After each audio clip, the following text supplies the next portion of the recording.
ID card? Get that permission on there. May, yeah. Oh, okay. I want to say that it was set up that way. Yeah. Where are you, sir? Here? All right, so you want me to write this down, June? Nomination. Have an ID card? Okay. Last one.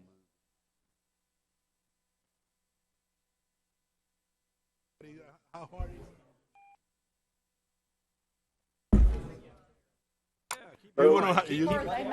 He likes this. They made it. You Print one out. Hello?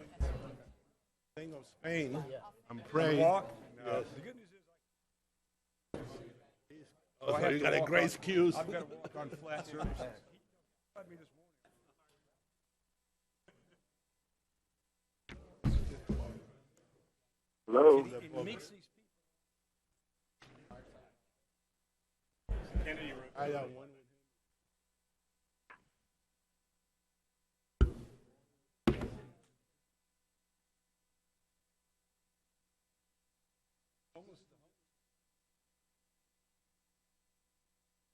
He'll enjoy academic. You know, talk about athletics. What we do is educate kids.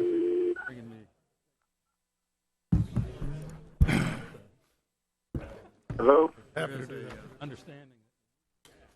And I About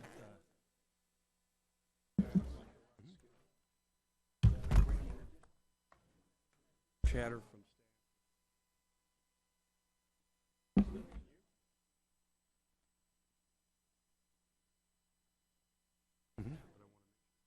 Gotcha. How are you? ¿Cómo estás? Bien, good. Wonderful. Oh, in every place. Every place, 80-story high-rise. John, you ready? Okay, folks, I've got 1 o'clock straight up. Well, it's actually 12:59, so.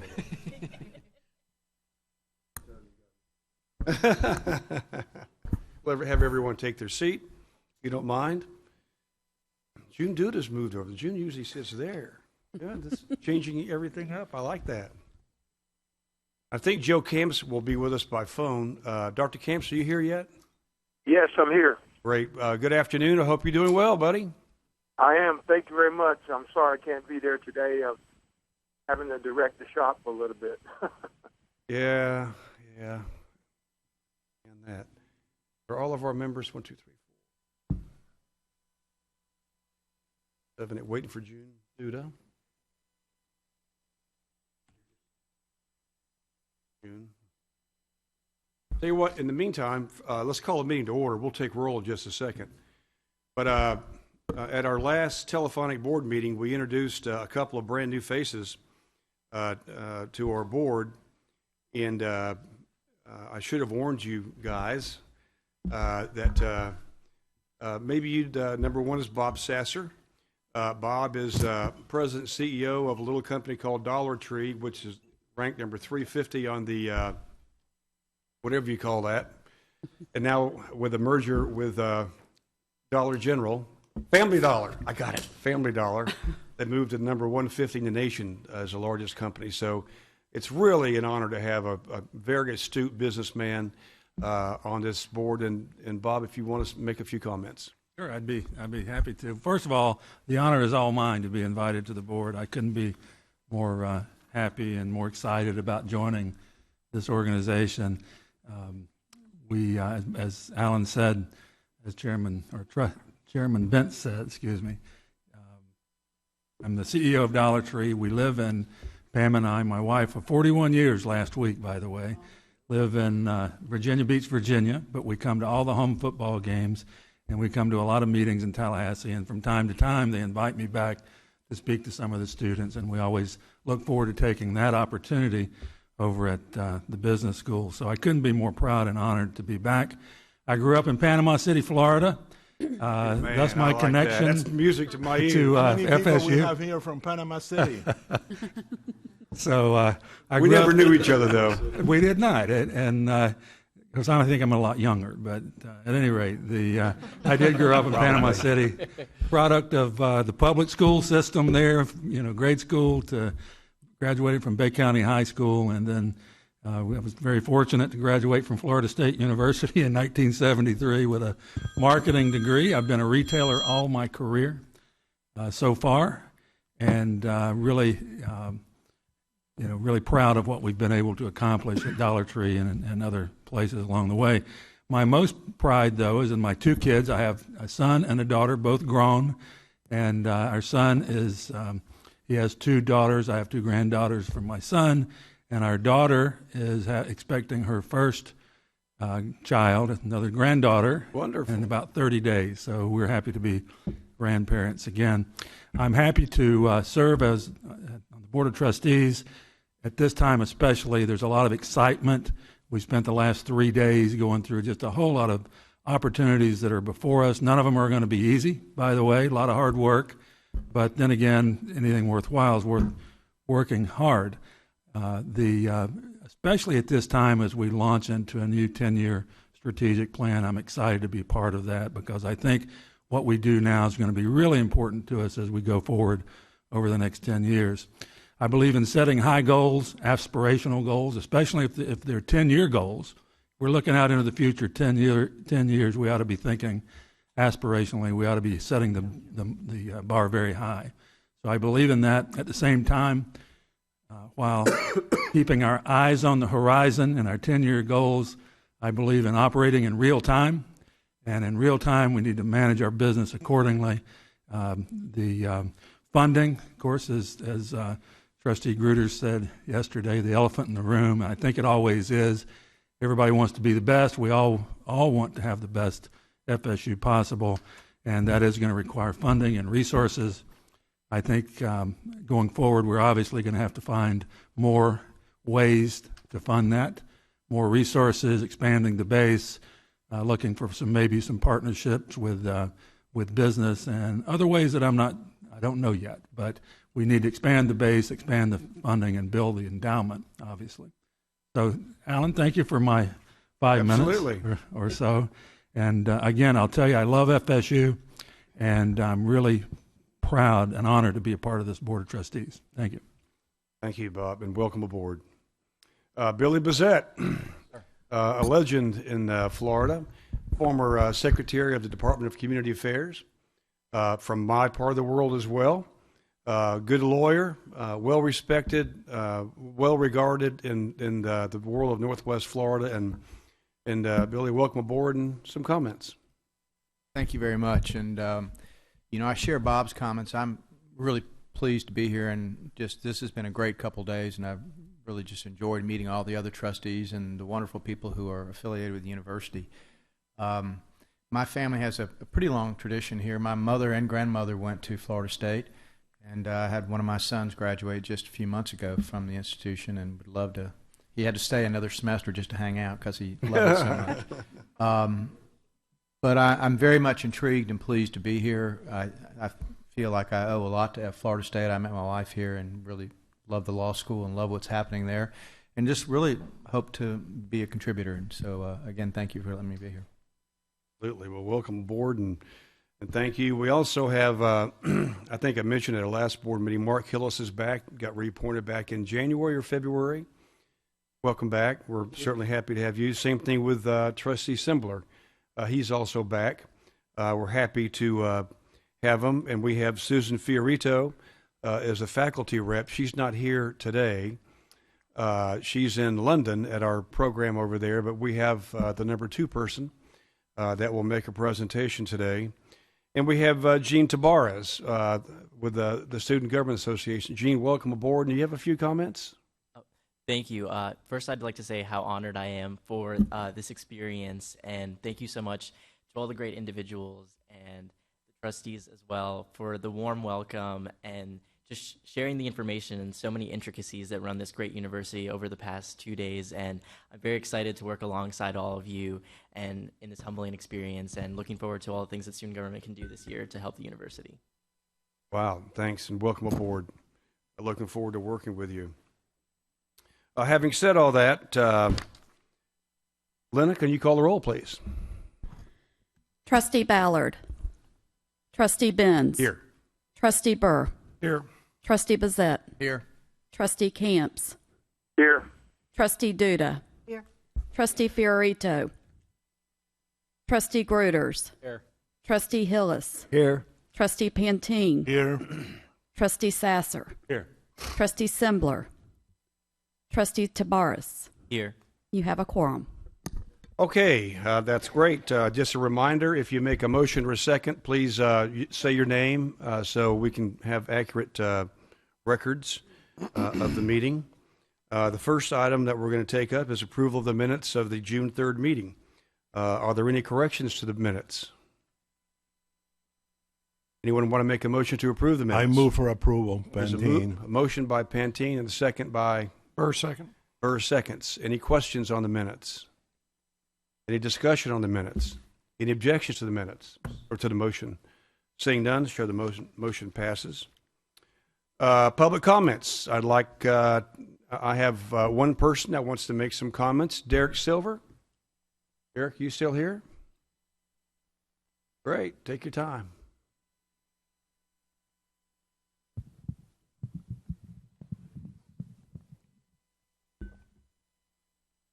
Derek, welcome. Thank you very much for giving me the opportunity to speak to you all today. My name is Derek Silver. I'm a student at Florida State University. Also with us is Melanie Annis, the chair of the Interfaith Council, and Micah Freeman, the student president of Hillel at FSU, one of the Jewish organizations. We're here to voice our concerns with religious observance policy. The religious observance policy governs the process for students to miss class and make up coursework in order to observe a religious holiday. The policy used to be that a student had to email their professor in advance, and then the student was allowed to be excused from classes and make up any coursework. As of last year, the Faculty Senate changed the policy. We became aware of these changes because of issues that students had observing their faith as a result of the policy. In the packet you guys have, you'll see the Student Senate resolution, which was passed unanimously, and that's on the front. And in the packet also is the new amended policy. The first concern we have with the policy is the use of work-restricted language. We don't believe that a professor should be able to determine what is and what is not an excused religious holiday. Our other concerns stem from what we dub the 2-week rule, which requires students to give their instructors their entire calendar of religious holidays within the first 2 weeks of classes. We believe that this is an unfair burden to place on the student. I mean, if you imagine being a transfer student or a freshman and you're getting acclimated to college, the last thing you're thinking about is putting all of your religious holidays on a calendar and distributing them to all of your professors. This is especially true for religious groups whose holiday dates change every year due to being on the lunar calendar. Furthermore, we also do not believe that students should be required to self-identify their religion to an instructor.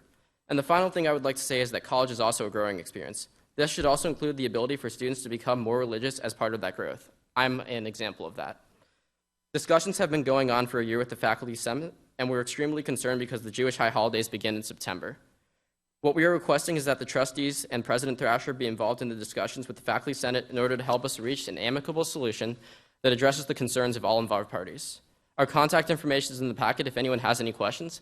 Thank you so much for all that you do for our university, and I would also like to thank President Thrasher, Student Body President Tabaris, and Dr. Coburn for sharing some of our concerns. Thank you very much.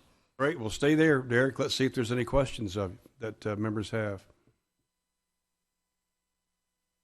If I could, just a couple of observations. Yes, sir. I think this issue is going to be on the fall Faculty Senate agenda. And right now, they're the ones sort of driving this issue. Frankly, I personally think you make a very good point. But let's see how we do with the Faculty Senate. That's just my own personal observation. I'm not speaking for the board, nor am I speaking for any individual board member. But, you know, sometimes the first 2 weeks of the semester, you don't know what's going to happen, you know, the 9th week of the semester. And it might be something that your mom or dad really wants you to attend or go to. So I think you make a valid point. I haven't analyzed it. I don't know both sides, nor am I trying to talk the Faculty Senate into a decision, but I understand they're going to take that up this fall, and I think you're doing a good job. Thank you, sir.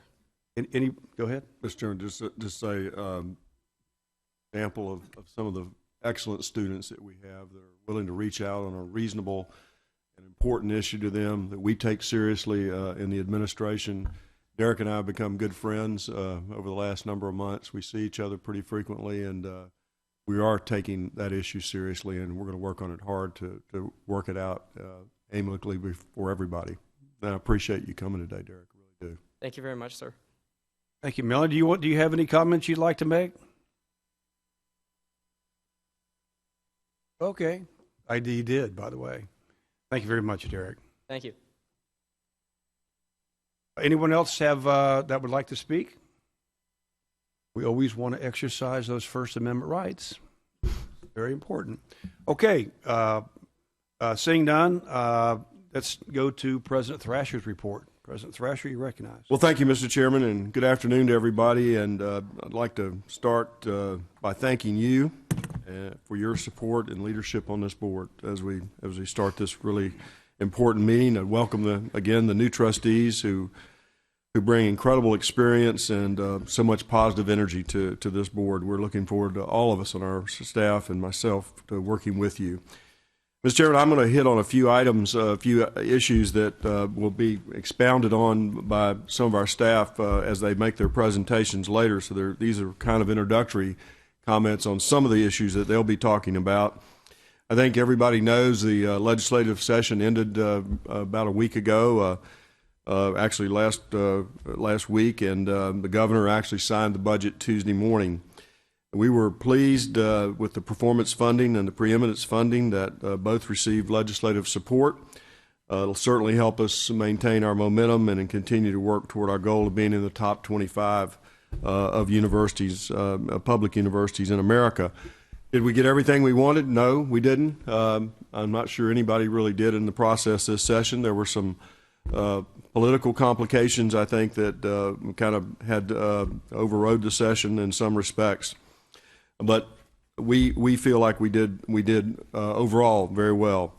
Significant, of course, was the Earth, Ocean, Atmospheric Science Building that received funding, but again, not as much as we wanted to, but it will be back on our list of PICO projects for this coming year. And this coming year, by the way, in legislative language is not far away. The committees will start in September. They've already been scheduled through December, and the session starts in January of this year, as opposed to March typically starts. Kathleen will be here to provide you with a lot more detail. I attended last week my first meeting of the Association of Public Land Grant Universities. It was attended by presidents from all over the country. A lot of interesting discussion on issues such as Title IX and other things. But specifically on Title IX, we take that very seriously. We have since I got here. We just recently hired, effective June 1st, Jennifer Broomfield, who is a top legal expert and assumed the role of our Title IX director, and she'll be working with our staff on those issues. By the way, I will tell you that I sat at the same table as President Barron, and he said to send all of you all his very best regards. The Board of Governors meeting was the same week, last week, which many of our staff attend, as we typically do for board meetings. Our work plan that was Sally McCrory presented was well received. Each university was asked to provide, and we discussed this a little bit yesterday at our performance funding workshop, but they were asked to comment on some of the models that are out there. We did, and because I think some others followed with us on that, there will be a workshop on those metrics on September 22nd with the Board of Governors. I'm looking forward to going to that, looking forward to participating in those discussions, which I think could result in some modifications and some tweaks perhaps to those metrics, which I think they deserve to be looked at in some respects. Diversity is an issue that I have been interested in since I've got here.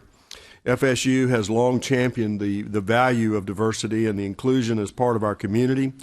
Increasing access as well as the diversity of our student body has been a priority of all of ours.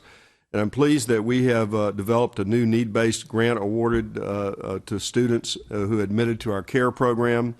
We began to allocate more resources for funding this important initiative, and we're already seeing results. 29% in the number increase in the number of CARE students from the summer of 2014 to the new group that just came in last week, 2015. So that's 311 students last year, 400 students this year. We're providing additional need-based grants to non-CARE students who are eligible for those.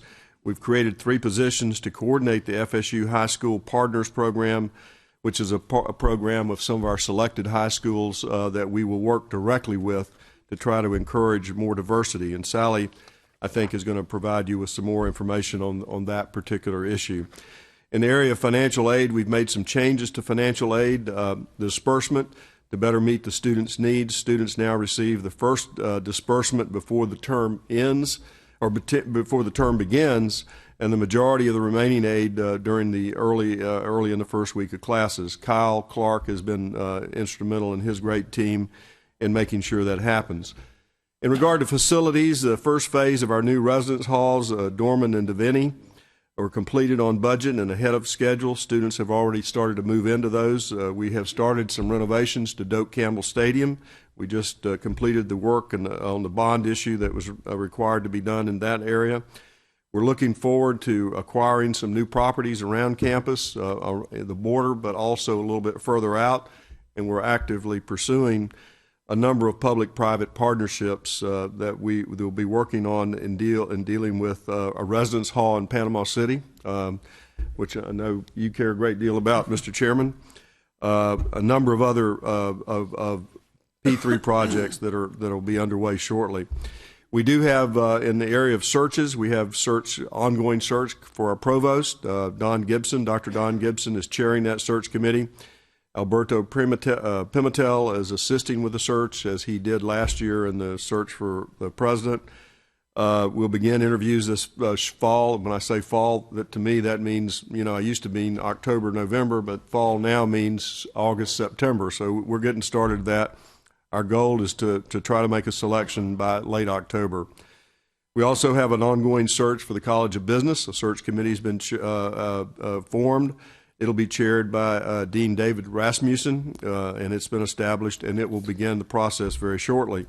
I think you all are aware that the Dean of College of Engineering has asked to step down from that position, and certainly that'll provide us with an opportunity, working with Florida A&M and our friends at the Board of Governors, to strengthen the leadership of that particular college.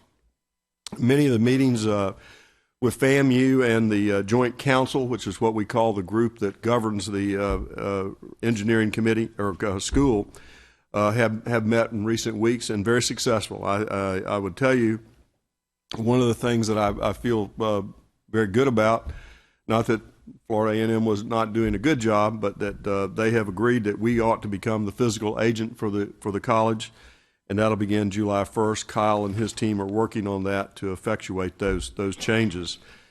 In our areas of our faculty, in an effort to keep lines of communication open, I plan to send out a regular message to the faculty. The first one I sent out is here. I'm sorry it has my picture on it, but it was more intended to tell you about some of the things that we have been doing, or tell them about some of the things that we've been doing, some of the places we've traveled, and really focus on some of the great students that I meet in these travels that have been taught by our faculty. So the first newsletter was distributed to 2,600 full, part-time, and adjunct faculty members on Wednesday. And so far, I understand some people have actually opened it and read it, so it's a good thing. In the final stages, we're in the final stages of recruiting a top researcher in physics who is a member of the National Academy of Sciences. One of the preeminent measures, you'll recall, calls for the universities to have at least 6 National Academy or Nobel Prize winners. We currently have 7. This would bring us to 8. So we're very proud of that, and I thank Gary Ostrander and the provost for working hard on that particular recruitment. We're also recruiting an additional National Academy members to lift other areas to a higher prominence. Sally, again, will, I think, comment on some of those activities. In the area of student achievement, our Office of National Fellowships, which is celebrating its 10th year of mentoring and assisting some of the most talented students, has had another incredible year of student achievement. More than 40 of our students received a nationally competitive award this past year, including one Truman Scholarship, the only one in Florida, and there are only 58 given across the nation. We're very proud of that young man, and we also had 10 Fulbrights. We are one of the nation's top producers of student Fulbright scholars.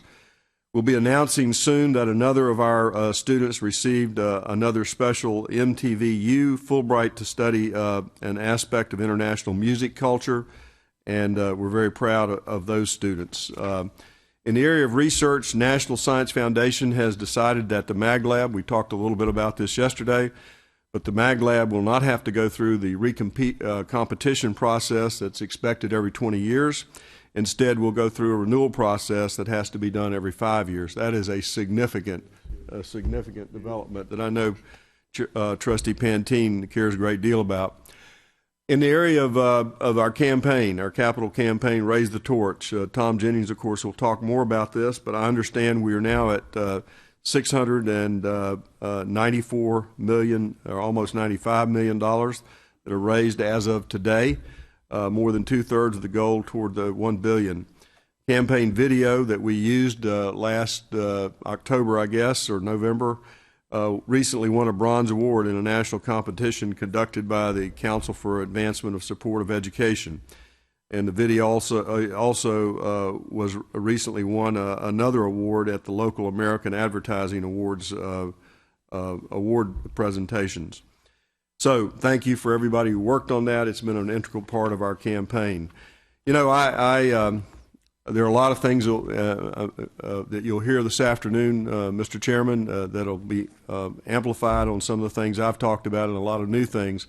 But I just want to tell you from my perspective, Florida State University, if I had to do a state of the state, I think is doing well.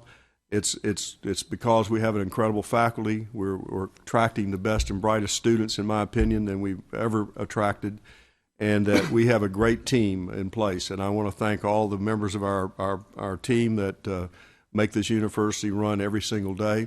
It's a complex organization made up of a lot of different moving parts, with colleges and deans and with DSOs and with student government and with faculty governance. The concept of shared governance that we talked a lot about during the interview process last year, I really understand it a lot better today than perhaps I did then. But I appreciate the strength that we have in our staff, and I appreciate all the hard work that they do, and appreciate certainly the policy guidance that you all provide to us. So thank you, Mr. Chairman. All right. Any questions of President Thrasher? You did give the State of the State address, whether you know it or not. Good job. Next, we have 9 items on the consent agenda. They're included in your materials package, which you should have received last week. These will be taken up as one item unless any member wants to pull out one to be considered individually. So you've all had a chance to look at it. Is there a motion that we approve the consent order? I so moved. The consent agenda, sorry. Duda moves. Gruder second. Gruder second. Are there any questions on the motion? Is there any discussion on the motion? Any objections to the motion? Seeing none, show the motion passes. Next, we're going to hear from, on new business and updates, we're going to hear from Ayana Pierre-Louis, Vice President of the Student Government Association. Ayana, you're recognized. Tell me I got your name pronounced right. All right. That's pretty good.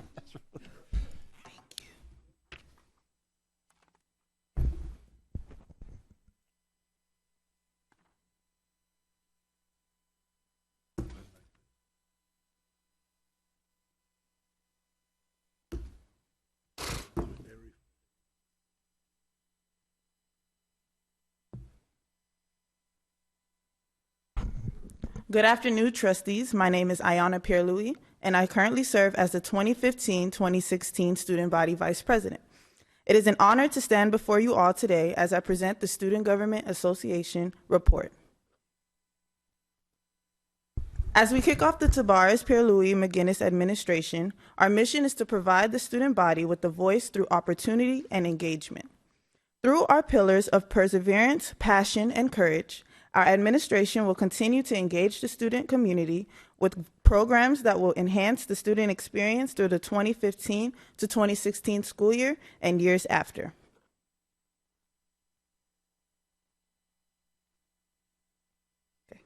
With the official launch of the campus-wide initiative, Unconquered Issues, this will give students the opportunity to engage and message any members of student government with any concerns or suggestions. Since its launch, students have voiced concerns pertaining to safety issues, access for a disability, and the drop of the minority enrollment. Our administration is looking forward to advocate for a minority ambassador program, improving safety on campus, and disability accessible facilities.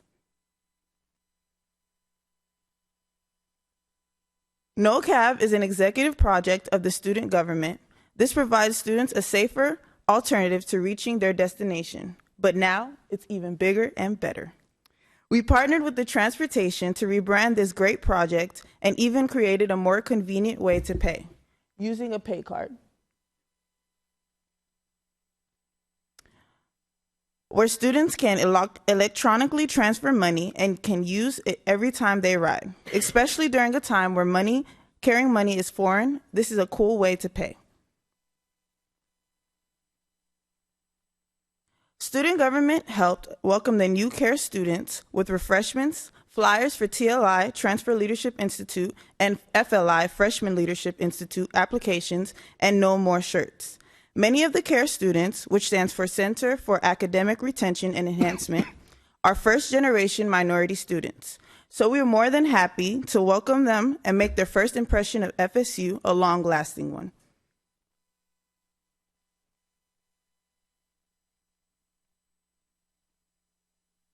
Throughout the summer, student government will engage with the class of 2019 with programming that will introduce them to student government and all that it has to offer. These are here just a few flyers of upcoming events, two from our very own agencies, Pride Student Union and Women's Student Union. And from our very own administration, we'll have a summer bash where our SGA affiliates will be tabling and there will be music and food.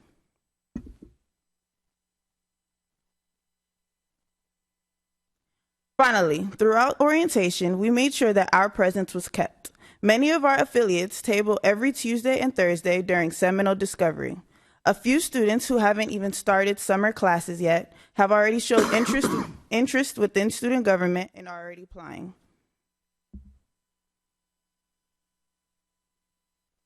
On behalf of the Tabares Pierre-Louis McGinnis administration and the student body, thank you all for this opportunity and all that you do for this university. We look forward to this year as we work alongside you all, making an even better Florida State University and one huge step closer to the top 25. Thank you so much. Thank you, Ayana. Are there any questions?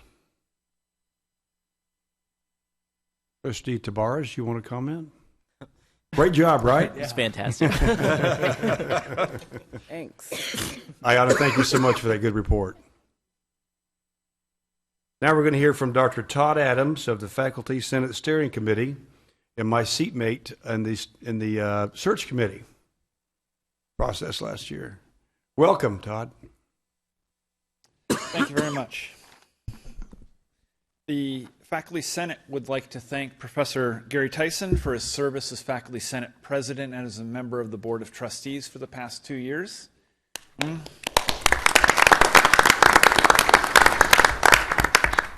We are pleased that Professor Susan Fiorito is now representing the FSU faculty on the board. As was mentioned, Dr. Fiorito is teaching in London and sends her regrets that she was unable to be here this week. As President Thrasher stated, a couple of days ago he initiated a newsletter to the faculty. It shared news of some recent events and successes of the university, such as the 10 Fulbright Scholars. President Thrasher and Professor Fiorito developed the idea of a newsletter as a way to increase communication between the president and the faculty. It was very professionally done, and we hope that this will be a continuing tradition. The provost search is of keen interest, of course. As you're probably aware, many faculty members are away from campus during the summer, teaching, carrying out research, and meeting with colleagues from other institutions. Dr. Fiorito teaching in London as part of the international programs is a prime example. And this summer, my own research has taken me to Switzerland to the CERN laboratory there once and twice to Chicago Fermilab. So the faculty appreciate that the interview process will happen during the fall term. We are pleased with the selection of Professor Don Gibson as chair of the search committee and have great confidence in his leadership. We urge the committee and President Thrasher to find a provost who can lead us to even greater excellence and accelerate the path toward a ranking as a top 25 public university. The Faculty Senate is in the process of establishing a technology committee. This subcommittee was initiated by Professor Tyson while he was Senate president, and he has agreed to serve as chair.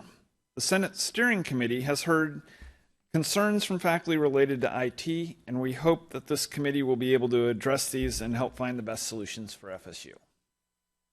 The summer is half over, and campus is starting to look towards the beginning of the fall semester, and we look forward to a fabulous year. Thank you. Any questions of Dr. Adams? Thanks, Todd. Appreciate it, buddy. Thank you.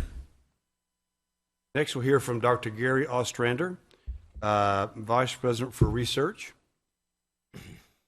I think, didn't we come off last year a record-breaking year for research dollars? $230 million. That was last year. That's a good, yeah, well, I was going to remind you of that, don't worry. Welcome, Gary. Thank you. I'd like to talk about three things today. I'm going to talk about our numbers, where we're at for the third quarter. We have those numbers in. I talked to you in March about second quarter numbers. I want to spend significant time talking about the Mag Lab, and I asked for the chair and president's indulgence. I need to dive deeper on a few issues to put a few of the significant events that are happening in context for everybody. And then finally, I have a bit of housekeeping that's in your agenda, in your packet. So we'll start with that, talking about the numbers. At 9 months or 3/4 of the way through the fiscal year, we've brought in about $150 million. So our faculty continue to do exceptionally well. As you saw in March, we are not on pace with where we were last year at this time. You may recall we discussed in March when the continuing resolutions went in play in D.C., the agencies, many of which we depend on for funding, were operating at 90% of their budgets, and that's continued to track, and we've seen a little bit of that in some of the state agency fundings with the uncertainty about the state budget, owing to many of those dollars flow into state agencies from the feds and then flow into our operation. The disparity around other grants primarily relates to a couple of exceptional grants that we received last year that we would not have expected to receive again this year from private foundations. The most important thing on the slide, however, though, I think relates to the left side of the slide. If you'll notice and you compare the number of proposals leaving the university in FY14 versus FY15, our faculty are putting out more proposals than last year, our record year. If you look at the number of awards in FY14 and FY15, you see the faculty are winning more awards. So yes, there's been a turn down in the amount of money flowing out, but our faculty are more productive than they ever have been, and it's documented by these numbers. I don't expect when we finish out the year in a couple of weeks and all the numbers come in that we will set a record this year, though we are going to have a very good year. So I'd like to turn my attention now to talk about the Mag Lab. We are very fortunate in Florida to have a national lab. The only national lab in the state of Florida is affiliated with Florida State University. There's not too many universities that can make that claim around the country, and we're basically in a rarefied area. In mag science, we've got some pretty sophisticated instrumentation. When you start talking about generating magnetic fields 2 million times that of what's on the surface of the Earth, it's pretty impressive. And we're going to talk about that in a little bit more detail in a few moments. What I do want you to know is that we have about 1,500 visitors that come to the Mag Lab every year. It's a user facility, and when you look at our version of the Delta Airlines map, you see universities and federal labs and research foundations all over the country that are coming into Tallahassee or they're coming into Los Alamos, where we have part of our facilities, or they're coming into the University of Florida at Gainesville, where we also have a partnership and facilities. So it's a pretty robust operation that we have going on. And these folks are publishing between 400 and 500 peer-reviewed publications every year. So this is a fairly impressive activity. And these include our faculty both physically in the Mag Lab, but in arts and science, biology, chemistry, physics. Those departments all play a significant role. The Mag Lab, though residing here in Tallahassee, is a player on the international level. We are the world leader in mag science. You can see the labs highlighted in Florida. Certainly China has a significant presence, and we also see a presence that's growing in France. However, we continue to enjoy a very elite status in the world with many of the world records in mag science, and we anticipate we will continue in that direction. I know some of the board members like numbers and like return on investment, so let's take a look at what we've got. I'm going to draw your attention to the graph in the middle of the slide, the lower portion. The gray line is our core grant from the National Science Foundation. That's the one that the President was just talking about. As you'll notice, that's steadily risen over the last 20 years, or more or less steadily risen. Our last award was for $155 million over 5 years. Towards the bottom of that same figure, you see a purple or blue line. That is the state support that comes in every year to support the Mag Lab, paying faculty salaries and some of the facilities and the support. And that's pretty steady, and that's a significant contribution to the Mag Lab in the order of $15, $20 million a year, depending on the year. The red line is the most interesting line and perhaps the most significant line. This is the line that represents the dollars that come in from individual faculty-initiated proposals. Because our faculty are residing at a Mag Lab where you've got a big core grant, you've got significant support for the state, they are very competitive. And as you can see, they are bringing in another $20 million a year. It's a $50 million a year flowing into Tallahassee. A vast majority of it is flowing in on salaries because that's what grants are primarily paying for. There's 300 scientists working at the Mag Lab and engineers and a whole host of other staff, and obviously all the folks that come in from other parts of the country. The economists have a different way of calculating the economic impact. You see one in the middle of the slide there. Every dollar just on the core grant, none of the other dollars, just the core grant dollars, are generating $5.42. For the state of Florida, that's $120+ million a year. That's 1,200 jobs. For the country, because of Los Alamos and because of the folks at other universities that are coming in using the facilities, that's more like $180 million and 1,250 jobs. And you can see projections at the bottom of the slide for what happens over the next 20 years if everything stays the same. If you look at the last 20 years, all we did was go up. But let's be conservative. We'll be talking about billions of dollars of economic impact, and we're talking about tens of thousands of jobs. I have 4 slides that I'm going to attempt to talk about what we actually do in the Mag Lab and just sort of get everybody on the same page for some discussion going forward. You folks are critical because you're talking to people in the community all over the state, and I'm not sure folks always appreciate what it is we're trying to do here. The most important message, or the take-home message from the 30,000-foot level on the Mag Lab, is that by using magnetic fields, we have a non-destructive technology that we can go in and look at systems. So if we're looking at a living system like a human brain in an MRI, if we're looking at a circuit, if we're looking at materials, we can do it without destroying whatever it is we're studying. That's very different than most traditional techniques in chemistry and in physics, where you basically blast the object apart, you look at all the component parts, and then you reassemble it on a computer and figure out what it was you were looking at. So that's the overarching principle of what we do in mag science. There's 3 broad areas: materials, energy, and life or biology. Now, the age of humans creating materials basically started in the Bronze Age. Before that, it was animal skins and it was wood or trees or what have you. And what folks did is they started making new materials. And you went from the Bronze Age to nowadays where you have things like buckyballs and graphene and semiconductors. That's all being done at the Mag Lab, and the technology and how to use these materials is being optimized as the Mag Lab. At the bottom of the slide, we have spider silk, and you might say, well, that's not really a new material, and it isn't. But it's to remind you that nature still is probably the best in a lot of areas in terms of making materials.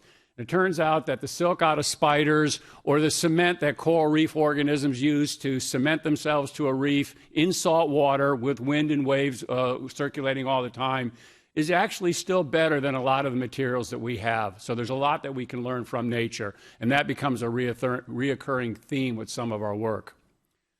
Energy is obviously very important for a whole lot of reasons. The Mag Lab is really the organization that's given the credit for the science or the discipline of petrolomics now. There's two aspects of that I'll comment on today. The most obvious to all of you is probably the oil spill.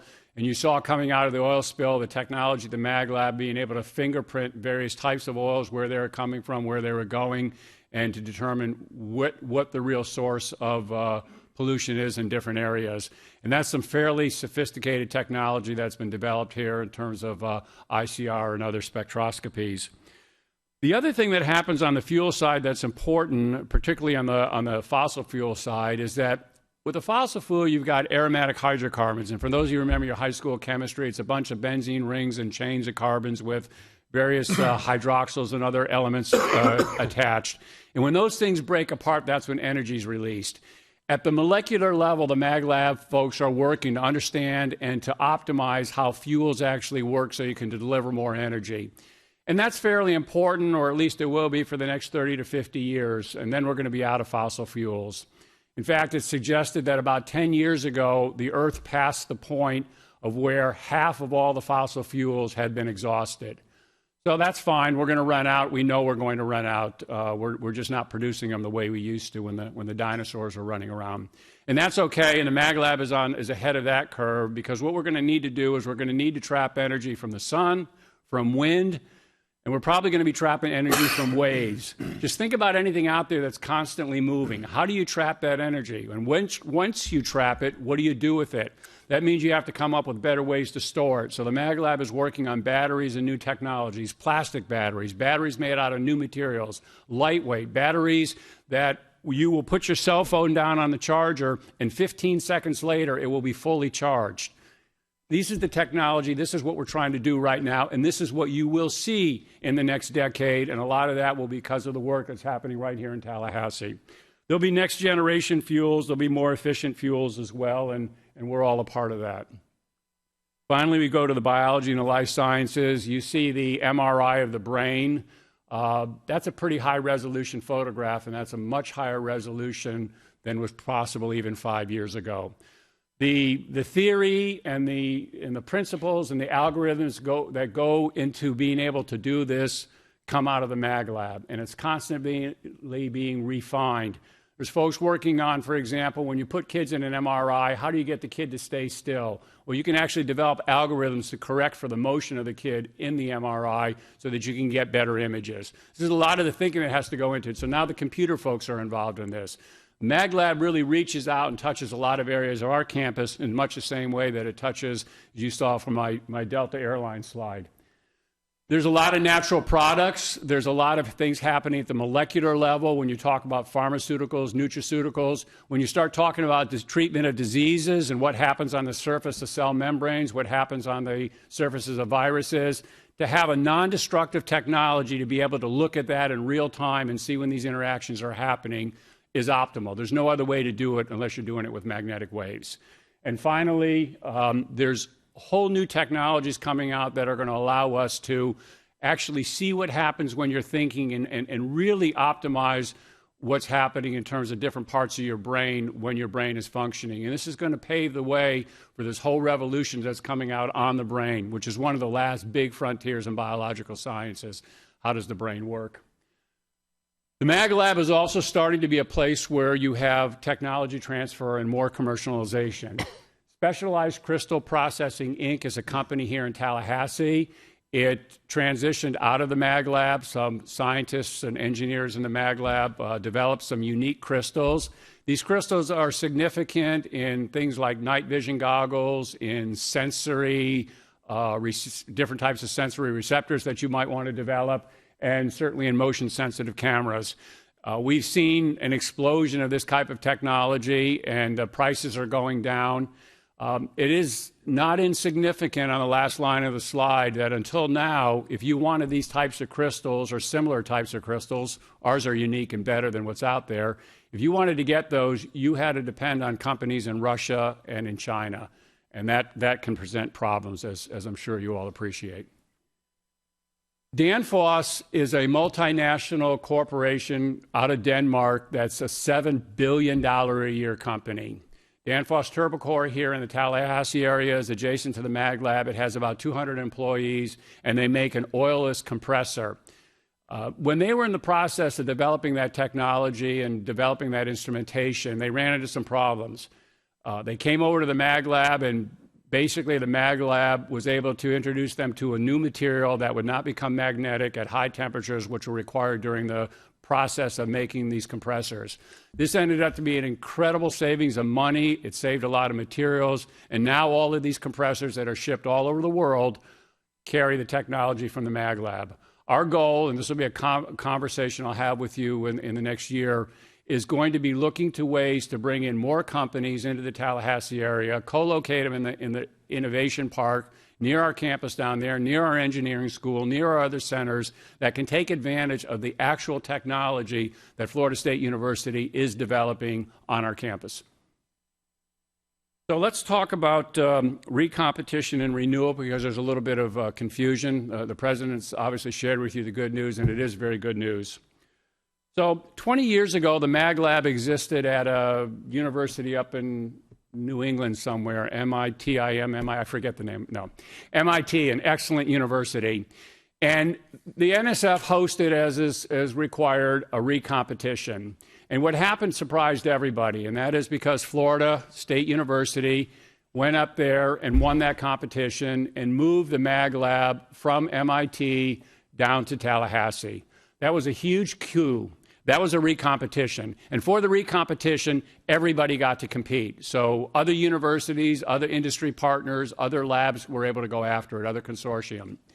In the intervening 20 years, we've had a series of renewals. And basically every 5 years, we have to compete with one application, and we're the only one that's in the competition.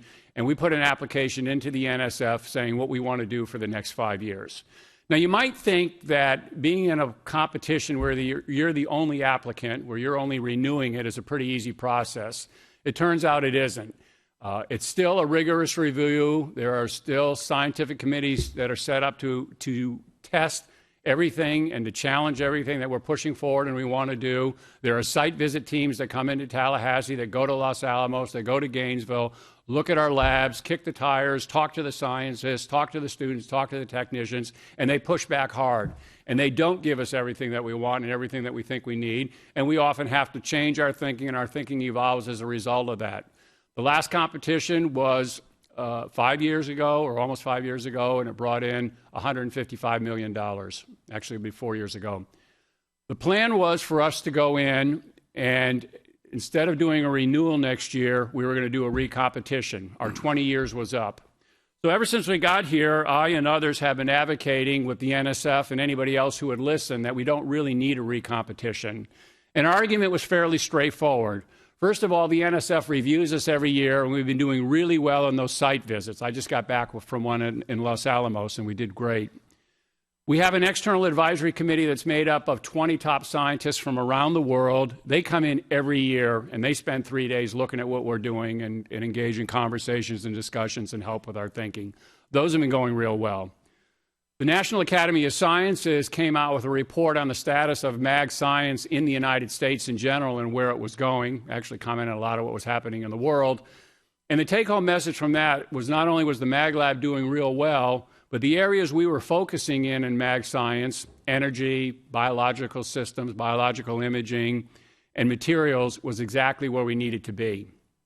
We also had not heard of any competition. You're going to see a slide coming up in a little bit of just all these boards and committees we have that work with the oversight of the Mag Lab. We pretty much try to get everybody on it that might ever compete with us or might ever have anything to offer. We weren't seeing any competition, and finally we recognized that this would cost us millions of dollars and it would cost the NSF millions of dollars to run a recompetition. So we were very pleased and perhaps a little bit surprised, maybe a lot surprised, a few weeks ago when the National Science Board came out and said that there would not be a recompetition for the Mag Lab next year. Instead, we would be subject to just a traditional renewal. So this is great. Nobody else will be going in. It'll be just us. Our application will be due on June 1. Renewal is still a significant process. I anticipate we'll go in for about $200 million this year. I don't know if we'll get it all. We'll just have to wait for the process to play out over 6 months. But we will be in a renewal phase. Now, the question you want to ask next probably is, so when will you have to recompete? Well, as a result of the federal government and the Science Board and others thinking about recompetitions and what is really the best use of the taxpayers' dollars, there's a new willingness now to consider how to do this going forward. And what we anticipate or what we see happening is they're going to move away from an automatic recompetition at 10 years or at 20 years. And instead, you're going to have to hit one of 4 cautions if it's going to trigger a recompetition. Now, they have not released what those will be and exactly how it'll play out. So these are our words. These are our best understanding of what it's going to look like. And basically, if one of these NSF site visits does not go as well as it should, and they have some concerns about the direction we're moving or the administration, they could trigger a recompetition. If they decide that the infrastructure in the Mag Lab is not allowing us to operate at the cutting edge and all the users coming in using the Mag Lab to do what they need to do at the level you would expect, that could trigger a recompetition. And I point that one out because that's basically what happened to MIT. They weren't at the level that they needed to be at 20 years ago. The National Academy of Sciences or some other cognizant organization could issue a study or a report that would suggest that maybe the direction the Mag Lab going is not optimal. Or it's certainly possible there could be a paradigm shift in science that would suggest that what we're doing and the way we're working is no longer in vogue or is no longer significant. It's really hard to imagine that happening. I guess it's possible somebody could figure out a way to do something with sound waves similar to what you do with magnetic technology. Highly unlikely. In fact, the good news is when we talk to folks, not only our own experience, and we talk to folks around the country about these 4, not a single one of these is on the horizon for Florida State University anytime in the next decade. We just do not see it happening. Now, if at some point in the future one of these events happens and it triggers a recompetition, that does not mean the Mag Lab is leaving Florida State University. That just means the Mag Lab is in a competition. And we would compete along with anybody else, and the bar would certainly be high for them to meet whatever we've been doing. And of course, we will continue to evolve. We will continue to change. We will continue to adjust as we have our annual site visits, as we watch what's happening in the scientific field, as we see the direction the science and engineering is going. So we anticipate we're going to stay very far away from these 4 trigger points that would trigger a recompetition for the Mag Lab. To stay at the level we're at is going to require that we don't just keep doing what we've been doing very well. We are going to have to develop new technologies here that have not been developed, that have only been conceptualized to push the field forward. We think that's going to include a 60 Tesla hybrid magnet. The technology to build this magnet has not been invented yet. That will have to happen in the next decade. That is what it means to really be on the cutting edge. When you're proposing ideas and you're planning something, knowing that the computer scientists or the mechanical engineers or the electrical engineers are going to invent the technology you're going to need to finish your project. That is really the bleeding edge of engineering and science. That is where your Mag Lab is operating, and that is where we'll be. We'll talk about this 60T magnet later this year into next year as we start thinking about how we approach that, because that's going to be a big project. Now, this is my organization slide. This is my second to the last slide. It's a complicated organization, and it's not meant to be bureaucratic. There's a lot of moving parts, and it's meant to allow us to keep our finger on the pulse of what's happening throughout the Mag Lab so we can adapt and we can change, we can evolve as quickly as we need to. At the center, you see Greg Bobinger. Greg is a very accomplished scientist and administrator, is a PI for the Mag Lab, is very, very successful. For the last couple of years, we've been searching and looking for a chief scientist. Greg's job is to direct and oversee the science, but he's also got the HR and the facilities and all the other aspects of running a large operation like the Mag Lab. What we've needed and what we've wanted is a chief scientist that has a sufficient stature, sufficient vision, that could shape the agenda of the Mag Lab and could bring in and incorporate the Florida State University community, the other universities in Florida, as well as our partners around the country and quite honestly around the world, moving the science forward. We have found that person, as the President alluded to at the beginning. I'm happy to tell you that we anticipate on August 17th, Dr. Laura Green, a condensed matter physicist from the University of Illinois, will be fully engaged at Florida State University in our physics department and will be the chief scientist at the Mag Lab. Dr. Green is a member of the National Academy of Sciences. She was elected in the Academy of Arts and Sciences. She's a fellow of the Physics Society. She's the incoming president of the American Physical Society, which I think has 40,000 members. Dr. Green is truly what you call a thought leader. I think a lot of us like to think we're thought leaders, but she truly has been shaping the landscape in the direction in condensed matter physics, particularly as it relates to magnetic science, for over a decade. Chronologically, she's still mid-career. She has a long period of her career ahead of her, and she is moving from Illinois, and it's coming down here to Tallahassee. This is a huge coup for us. This is going to allow us to attract faculty to this university that we have not been able to bring before. This is going to allow us to bring in research grants and be competitive for research grants that we have not previously brought. It is going to shift the landscape to somewhat in condensed matter physics and certainly in mag science in the United States as the epicenter is moving more firmly into Tallahassee. So we're very, very excited about this as well. So with that, I have one housekeeping item, but I'm going to stop and see if there's any questions on the Mag Lab before I go into our one agenda item. Gary, I had a question. Yes, sir. How much revenue does the Mag Lab generate for Florida State? How much revenue does it generate? Well, the core grant is $30+ million a year.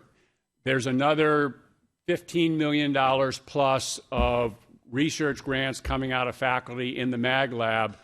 What's really hard, and this is why I can't give you a really good number, is the impact the Mag Lab has on grants in chemistry and physics and other departments on the campus. But it's easily a $50–60 million a year are flowing in to Florida State University because of the Mag Lab. Okay. What about the companies that you mentioned, Danfoss and Specialized Crystal Processing? Right. Does that generate some income for us too, some public-private partnerships? That's a great question. At this point in time, we have minimal income, minimal licensing coming out of science and engineering specifically related to the Mag Lab, but that is something we're now focusing on, and this is what I was alluding to, my desire to get companies to locate here or companies to spin out that actually require mag science. So something like a Siemens, maybe they could have an operation here. In fact, we're looking to buy a 3T MRI, and when they realized that the Mag Lab was here in Tallahassee and what's going on, they initiated a conversation about having a master research agreement with us. So we hope in the next decade we better bring in more companies and spin out more companies and more technology. Thank you. All right. Great report. Okay, thank you. We all needed that. I think you have a motion. Yes, I do. So I have housekeeping. Yes, I have one motion that I typically bring this to the board every year at about this time. This is a motion to adopt a revised exclusion resolution to implement a policy on classified research and security clearances. And quite simply, what this is that it sometimes happens that we're involved in classified research. More often than not, the federal government might come in and say, that particular project that you're doing, the direction it's gone, we need to classify that. We have to have oversight of that, and it's a fairly onerous process for those of us who have the necessary security clearances to have oversight of those projects. What we are asking for here, and is typical and traditional at research universities, is for the board to approve an exclusion so that all of you and the president do not need to go through a very onerous process to get the security clearances and the updates and all of that. Have any questions? I'd be happy to answer that. Is there a motion that we, who would like to make a I'll move approval, but don't make me say what. The motion would read approval of the adoption of revised exclusion resolutions to implement policy on classified research and security clearances. Burr moves, Duda seconds. Are there questions? Is there discussion? I wouldn't know how to discuss it. You're not classified. You can't talk about it. Any objections? Showing no objections, the motion passes. And Gary, what a great job. And John, you want to make a comment? I just want you all to know, I'd never, obviously, and perhaps, rightfully understand that, never been involved in recruiting a world-class scientist. And so I've learned a lot from Gary in this process. And you should know, Gary's a world-class scientist. But to bring a world-class scientist here, it's not just about all the trappings of the Mag Lab and the wonderful opportunities they're going to have. She has a husband who is going to be on our faculty also in the College of Music. Gary worked that out with our provost and the dean. He became a real estate agent and took them around to find out where the best places in Tallahassee to live. Professional golfer, I hear. He took the gentleman out to play golf. All of those things, went into doing this. This has been an ongoing thing for the last 8-9 months, Gary. I guess we started about a year now. A year ago. Yeah. So it is to get a National Science Academy member like this is no easy task, and all of us owe Gary Ostrander an incredible debt of gratitude for getting this person here. She's going to be a great value to the university and to science generally. Thank you, sir.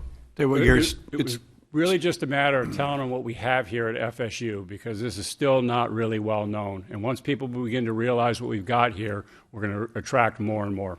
Take the next 2 days off. Thank you. Good job. Next, we have Stan Wilcox, our esteemed athletic director. You're recognized. Welcome. Best day in the life of the president of FSU. No, sorry. Yes, I heard that before. Good afternoon, and thank you for having me today. And today what I think I'll do is I'm going to go over a number of areas with you. As the athletic director, I stay at as I tell my staff, I kind of stay at the 50,000-foot level, and they deal with all the specifics.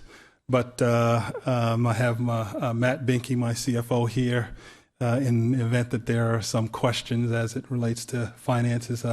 And if as I get into some of the facilities discussion, I also have Dennis Bailey here. I can pitch questions to if you have questions there as well. One of the things that I wanted to talk about today, or some of the things I wanted to talk about today. First, balance. Balance is basically when I talk about the three major challenges within athletics. One of the first ones has to do with student athletes' ability to balance their academics along with their athletics pursuit. And I want to just highlight a couple of things there. Economics obviously is a major issue for athletics to make sure that we're being good stewards of our resources, and then opportunities. Talking about three of them: resource acquisition, politics, and facilities. And so these are the areas that I'm going to touch upon today. And if you have any questions, obviously, please stop me whenever you have any questions. But the first, we have 457 student athletes. And obviously, they're all students. And one of the things that I always stress to my student athletes is don't forget the fact that you are in competition in the classroom with the students that are next to you. You're not coming here just to compete on the playing field. You're coming here to compete in the classroom as well. And so this is just a highlight of how our student athletes have fared this past semester, this spring semester. We had 457 student athletes. The semester GPA was 2.982. Pushing for 3.0. I say that every year. I want our kids to be at department-wide at 3.0. The department cumulative GPA was 2.968. We had 111 student athletes make this dean's list, and 25 of our student athletes made the president's list.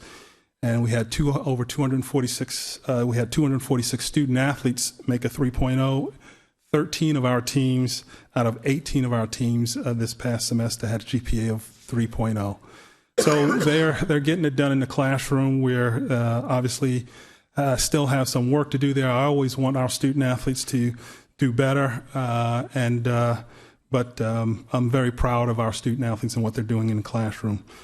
And then moving on, the other side of the balance sheet has to do with how they're doing on the playing field. And just to highlight some of the things this past spring, our women's basketball team, they made the Elite Eight. They went the furthest that they've done in history. Sue Semrau was named Coach of the Year, National Coach of the Year.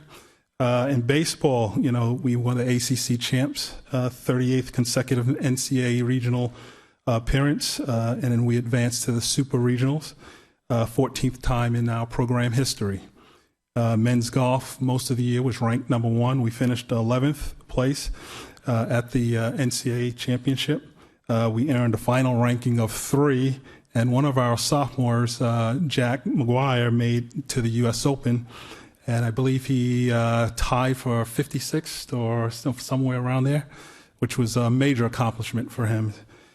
Men's track and field, we won the ACC outdoor track and field. 12 of our men went on to the NCAA national championship. Our women's side, we had 11 women that went on to the NCAA national championship, and we had 2 national champions. We had one, Kayla Funderburk, who won the 400 meter, and then we had Colleen Quigley, who won the steeplechase, 2 national champions. In softball, we won the regular season and the ACC postseason championship, and we advanced to the Super Regional and had a final ranking of 10th. What does that all mean when you combine that to what we've done in this past fall? There are 350 some odd Division I institutions, and we kind of rank ourselves based upon how well we do across the board in all our sports. And it's called the NACTA Cup. And out of 355 institutions, we ranked 11th. So we had another good year this year. Last year we came in 12th. This year we moved up a notch, trying to get into the 11th place. It's a little difficult when you only have 20 sports because there are a lot of schools out there that are above us that have 26 plus sports. But we're going to get there, and we're going to still continue to be successful across the board. Moving on, strategic objectives as it relates to how we handle our finances. I tell all my staff, my executive staff, we have an executive budget committee that meets basically regularly, at least every other week, to go over our budget line by line. What I tell them is number one, I want to be fiscally responsible, want to be transparent as much as we possibly can be. Facilities and building departmental reserves are going to be our primary focus over the next 5 years. We are, again, of 126 major institutions that participate at the highest level in football, there are only 22 institutions that basically are cash flowing, and we are one of those schools. We basically give back to the institution this past year $2.6 million based off of what we make over the year. And our 2015-2016 budget includes what you all probably heard of, is this implementing of full cost of attendance. The O'Bannon case, there's a case out there called the O'Bannon case. It basically has indicated that student athletes in the sports of football and basketball should be getting more than just a full grant and aid. They should be getting up to cost of attendance, and they even say that they should be receiving funds for the use of their likeness. And at this point in time, the NCAA has changed the rules and regulations as it applies to full grant and aid, and has allowed for schools to basically pay up to the cost of attendance, the full cost of attendance. And so what does that really mean? That means that we have to come up with about $2 million to be able to implement that so that we can operate with full cost of attendance. We don't want to be in a position where we're being recruited against because we're not providing that. So most of all your major BCS institutions are providing it.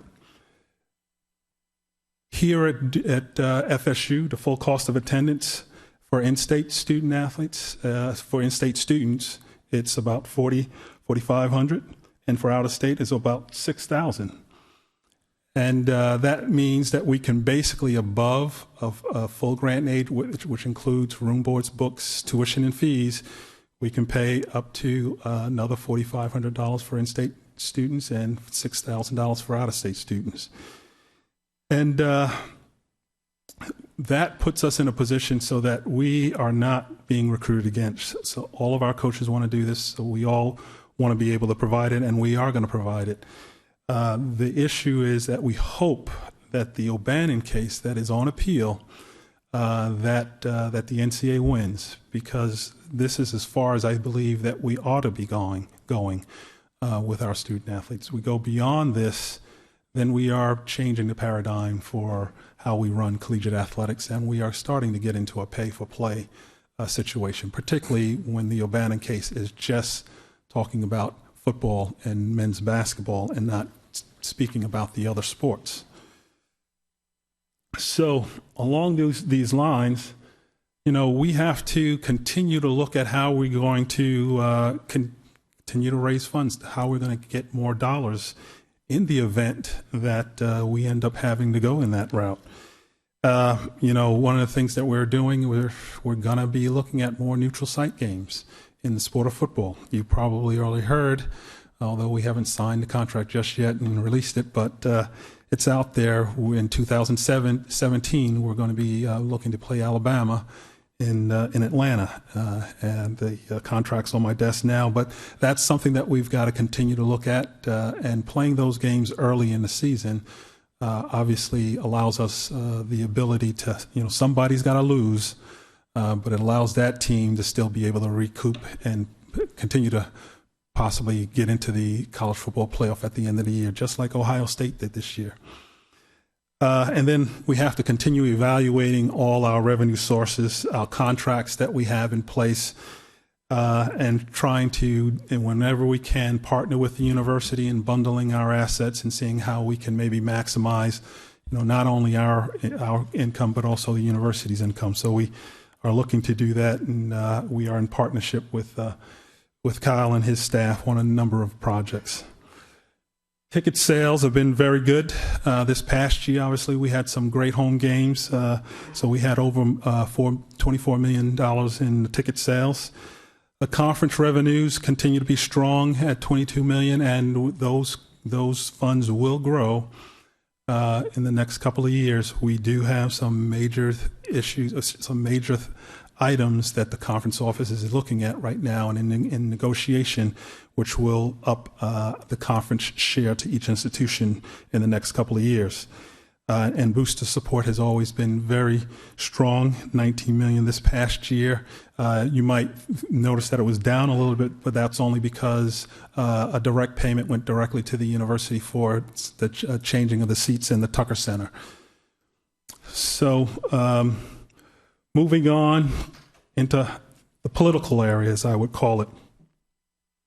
The major institutions, the Power Five conferences, have basically now changed the governance structure somewhat so that they can, or we can, create legislation that's specifically for the autonomy or the Power Five conferences. And one of the things that we also want to make sure of is that we got somebody, an athletic director with a lot of experience, to be working in the national office. And Oliver Luck, who used to be the AD at West Virginia, is now the executive vice president of regulatory affairs at the NCAA. And we feel that that's going to be helpful for us because now we have somebody that has that experience on campus, knows how difficult it sometimes is to incorporate some things that we change legislatively to incorporate those on campus. So he'll be very sympathetic. He'll have an eye towards how to help us make sure that we're going down the right path with those things. Also, David Burse, who oversaw the governance area at the NCAA, he's retiring, and Kevin Lennon has taken his place, which leaves another executive vice president position open. And I'm on a search committee to help find that individual. And again, we're looking for individuals that have a lot of experience on campus so that they can help at least educate those in the national office so that they're not just operating in a vacuum. At the ACC level, because of the fact that we are now have this autonomy structure in place at the national level, we've created an autonomy committee within the ACC, which includes faculty athletics reps, presidents, ADs, FARs, and student athletes. And that group basically operates on behalf of the ACC to come up with various different legislative proposals that the ACC may want to put forward with to the NCAA. Also, I would just make you aware of the fact that the chair of the ACC meetings that occur throughout the year has now switched. It's now FSU's turn to chair, and what that means is Pam Paraway, who's our faculty athletics rep, she becomes basically the president of the ACC, and she basically will preside and be the chair when the ADs, faculty athletics reps, and senior women administrators all get together as one collective group to discuss issues. I will become the chair of the ADs when the ADs break out and we discuss issues specific to ADs, and Vanessa Fuchs, our senior women administrator, will be the chair of the SWAs. So this year is a good year for FSU to really make our mark within the ACC. The other thing I want to mention here is the college football playoff TV ratings. If you don't know, the ratings were off the chart. Here is just a quick chart to show you that the national championship this year, as compared to our national championship last year, rated at 18.2, which is about 33 million viewers. And so it was a success. The college football playoff was a success from a television perspective. The other thing I would just show you is that when you compare it, the national championship ratings to other major sporting events, the only one that's not up there is the Super Bowl, and that's because the Super Bowl just blows everybody out of the water. The Super Bowl does somewhere about a 34 or 35 rating. But the national championship did an 18.2 rating, which, as you look at all the other national championship events, it's far surpassed it. I'd also note that our individual games last year against Notre Dame, the ACC championship against Georgia Tech, also did great ratings. We did a 7.9 against Notre Dame. We did a 6.2 against Georgia Tech. And our Miami game did a 5.4. So TV ratings for football, college football, is very good and very strong. Moving on to talk about facilities. When I talk to my staff about as we look forward and what we need as far as facilities, I want us to be, number one, fiscally responsible, obviously, and address all of our sports, the needs that all of our sports have. I know there's a difference between needs and wants, so we have to make sure that we make that distinction. Also address our Title IX concerns, and also address immediate facility upgrades associated with recruiting, which is the lifeblood of all of our sports success on the field. Just to go over a few things here. Number one, future facility needs. There are a number of things that we're doing with Doak Campbell Stadium.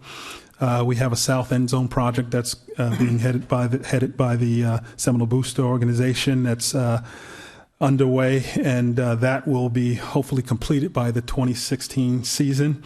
We have structural repairs and paint that has to be done in the stadium. That should be done by the 2015 season.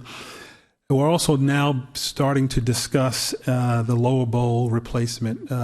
As you all know, the lower bowl and the seating in the lower bowl, we have people sitting on top of each other, but we also have a lower bowl that has to be replaced and looked at. So we're starting our discussion on that, and hopefully we're coming up with a 5 to 10 year plan on how we would replace the lower bowl.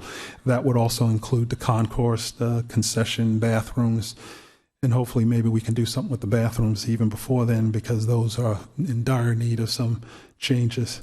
We're also talking about Wi-Fi in the stadium, as well as getting a new Jumbotron and ribbon board in the stadium. Also, with regards to basketball, we definitely feel the need that we need to look very hard at building another basketball training center to alleviate some of the overcrowding, the overscheduling that's currently occurring in our current basketball training center.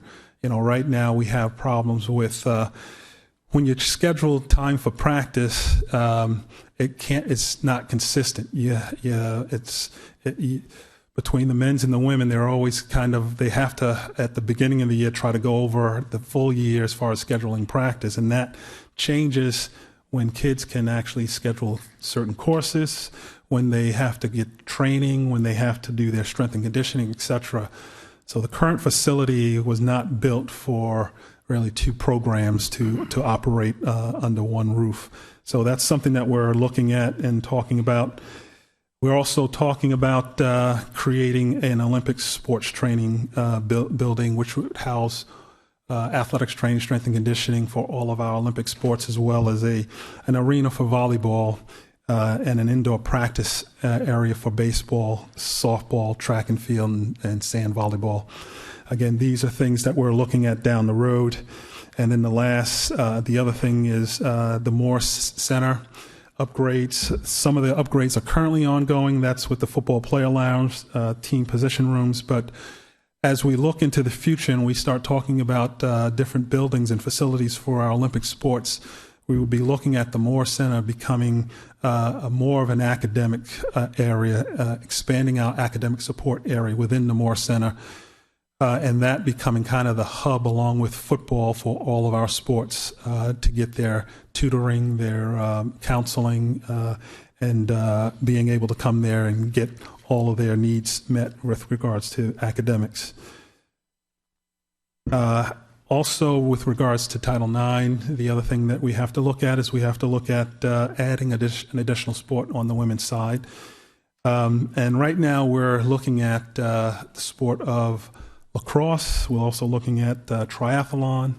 Those two sports will give you the numbers that we need to be in line with Title IX. We added sand volleyball, and sand volleyball will be an NCAA sport coming this year. But we also have to now look at adding one more sport. And I know that there is interest out there also of adding additional men's sport, such as lacrosse and possibly soccer. But if we were to do that, we have to add additional women's sport before we add any additional men's sport. And the last thing with regards to facility that we have going on right now, it has to do with recruiting, and that has to do with our locker rooms. We're completing phase 2 of our football locker room, which includes the team position rooms, a refreshment bar or nutrition bar, actually locker room showers, and team lounge. And over in the Tucker Center, which will begin at the end of this basketball season, would be the men's and women's locker rooms in the Tucker Center, team lounge, coach's office, and also looking to maybe create an area for our floor seating VIP members to go during halftime and pregame. And for our Olympic sports, we are in the process of redoing our soccer locker room, our softball locker room, as well as our sand volleyball locker rooms. And I think that is all I have. The only other thing I would probably mention is something that you probably hear out there also, and that is because of the construction that'll be going on in the stadium at the end of this football season. We are in the process of talking with officials in Orlando about moving our spring football game to Orlando because our football stadium will be under construction during that time. And that's my report at this time. Chairman Bentz, I would take any questions that anybody might have at this time. Any questions, members?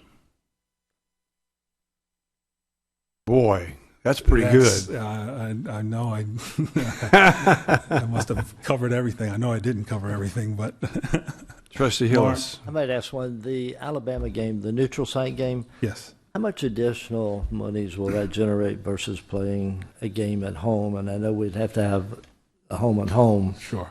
How much better off are we financially by doing that? When we play neutral site games, we generally will not go to a neutral site game unless we're going to make at minimum maybe $1 million more than what we would get at home.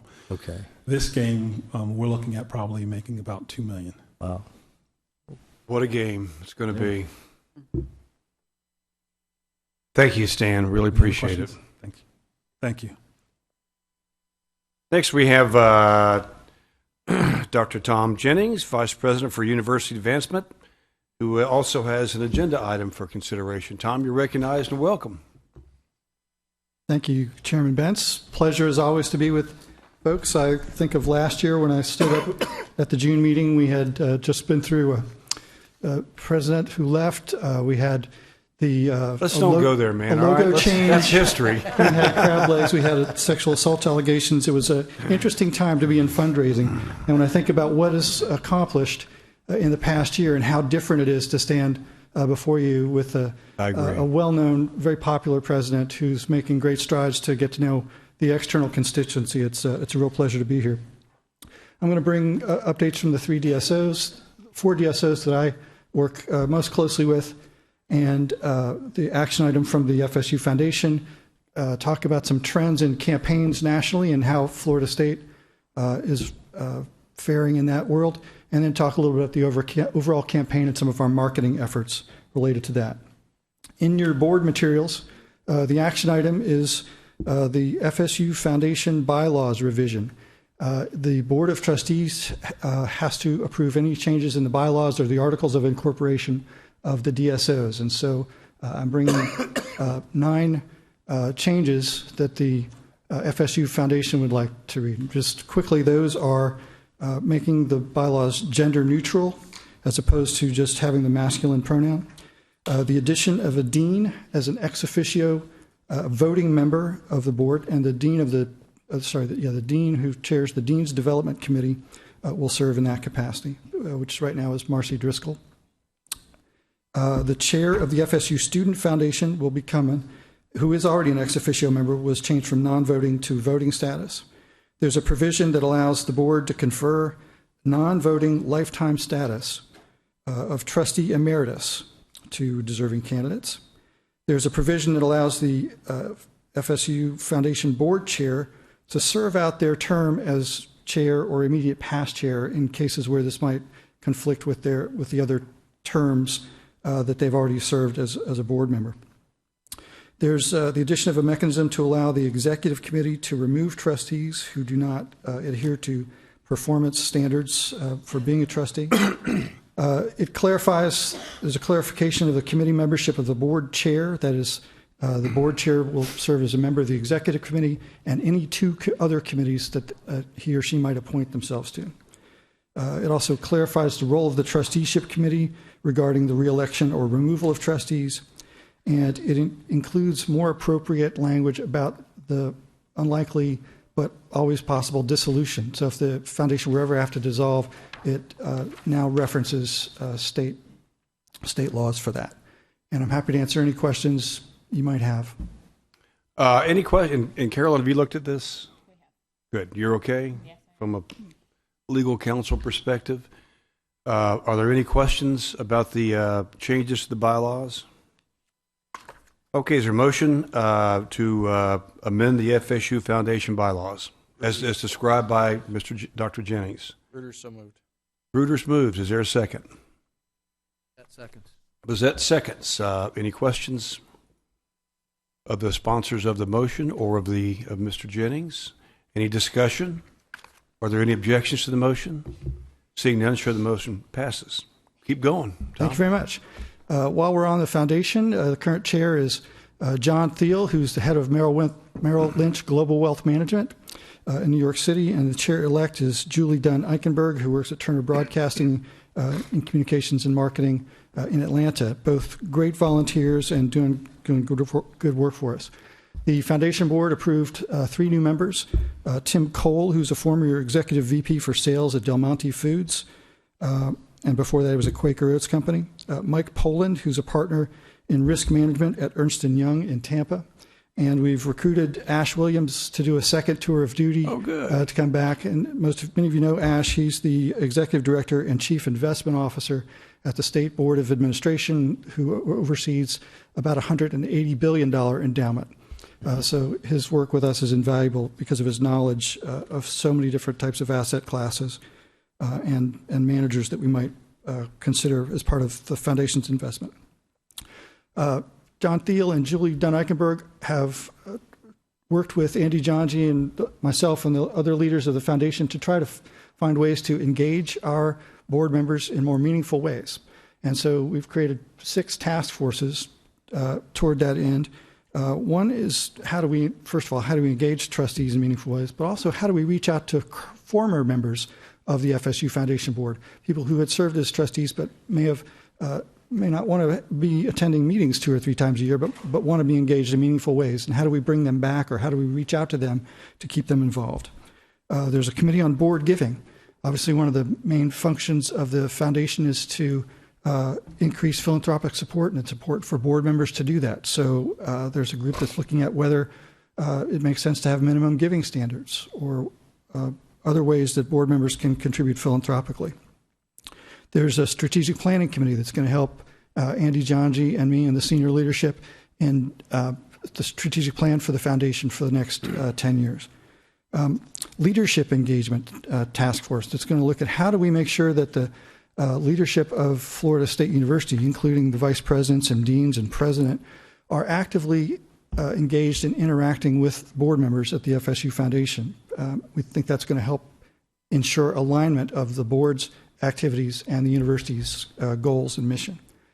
There's a group that's going to look at social media strategies, particularly as it relates to fundraising at the foundation.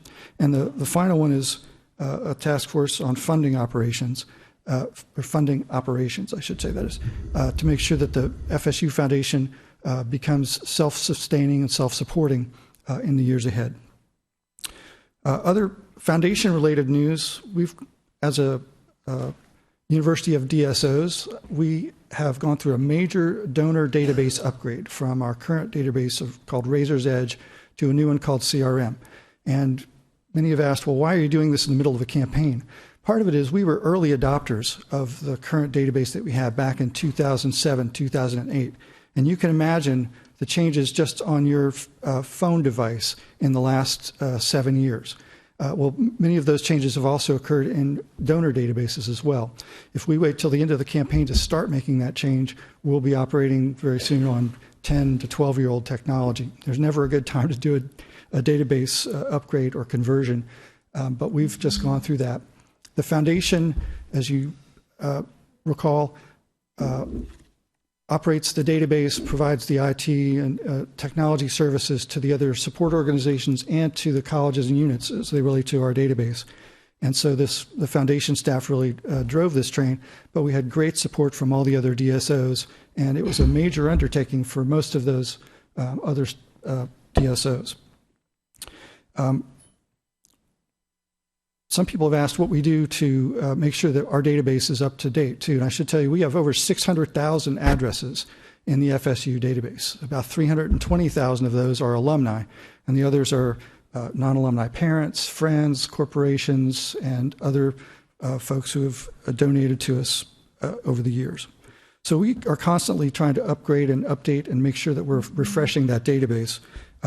For example, 550,000 addresses are sent quarterly to the National Change of Address Review, and we received 68,000 new addresses annually from that process. We added 12,000 new cell phones last year. 28,000 new emails are added annually, roughly. We found almost 300 deceased persons through checking with the Social Security Death Index search last year. So these are just some examples of ways that we're trying to make sure that we've got good data, because that makes a difference if we send out solicitations or invitations to events to make sure that we've got good addresses. Many of you knew Jerry Gantz, the Chief Financial Officer for the FSU Foundation, and we're working with Kyle Clark and his staff, who's actually leading the search for Jerry's replacement. That position reports formally to the CFO or his designee.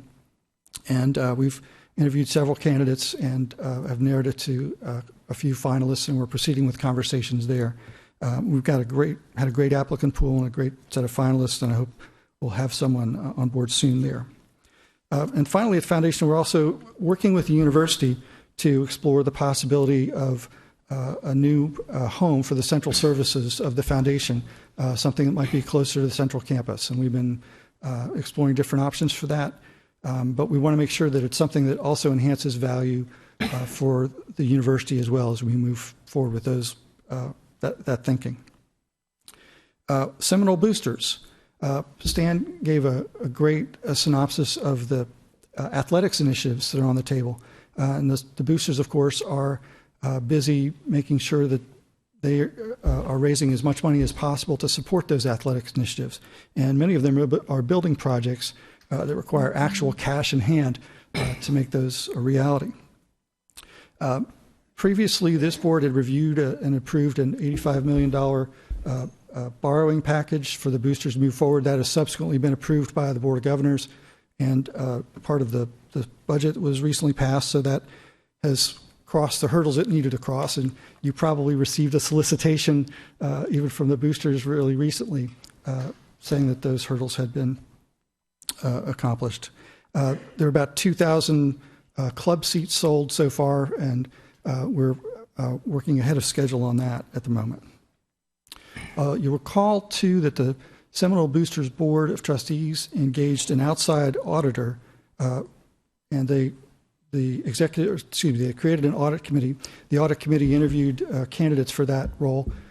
They selected a firm, the Raymond firm, which has offices in South Florida, and they chose a firm that had no connection to FSU, and with the chief investigator having no connections to FSU, to do two things.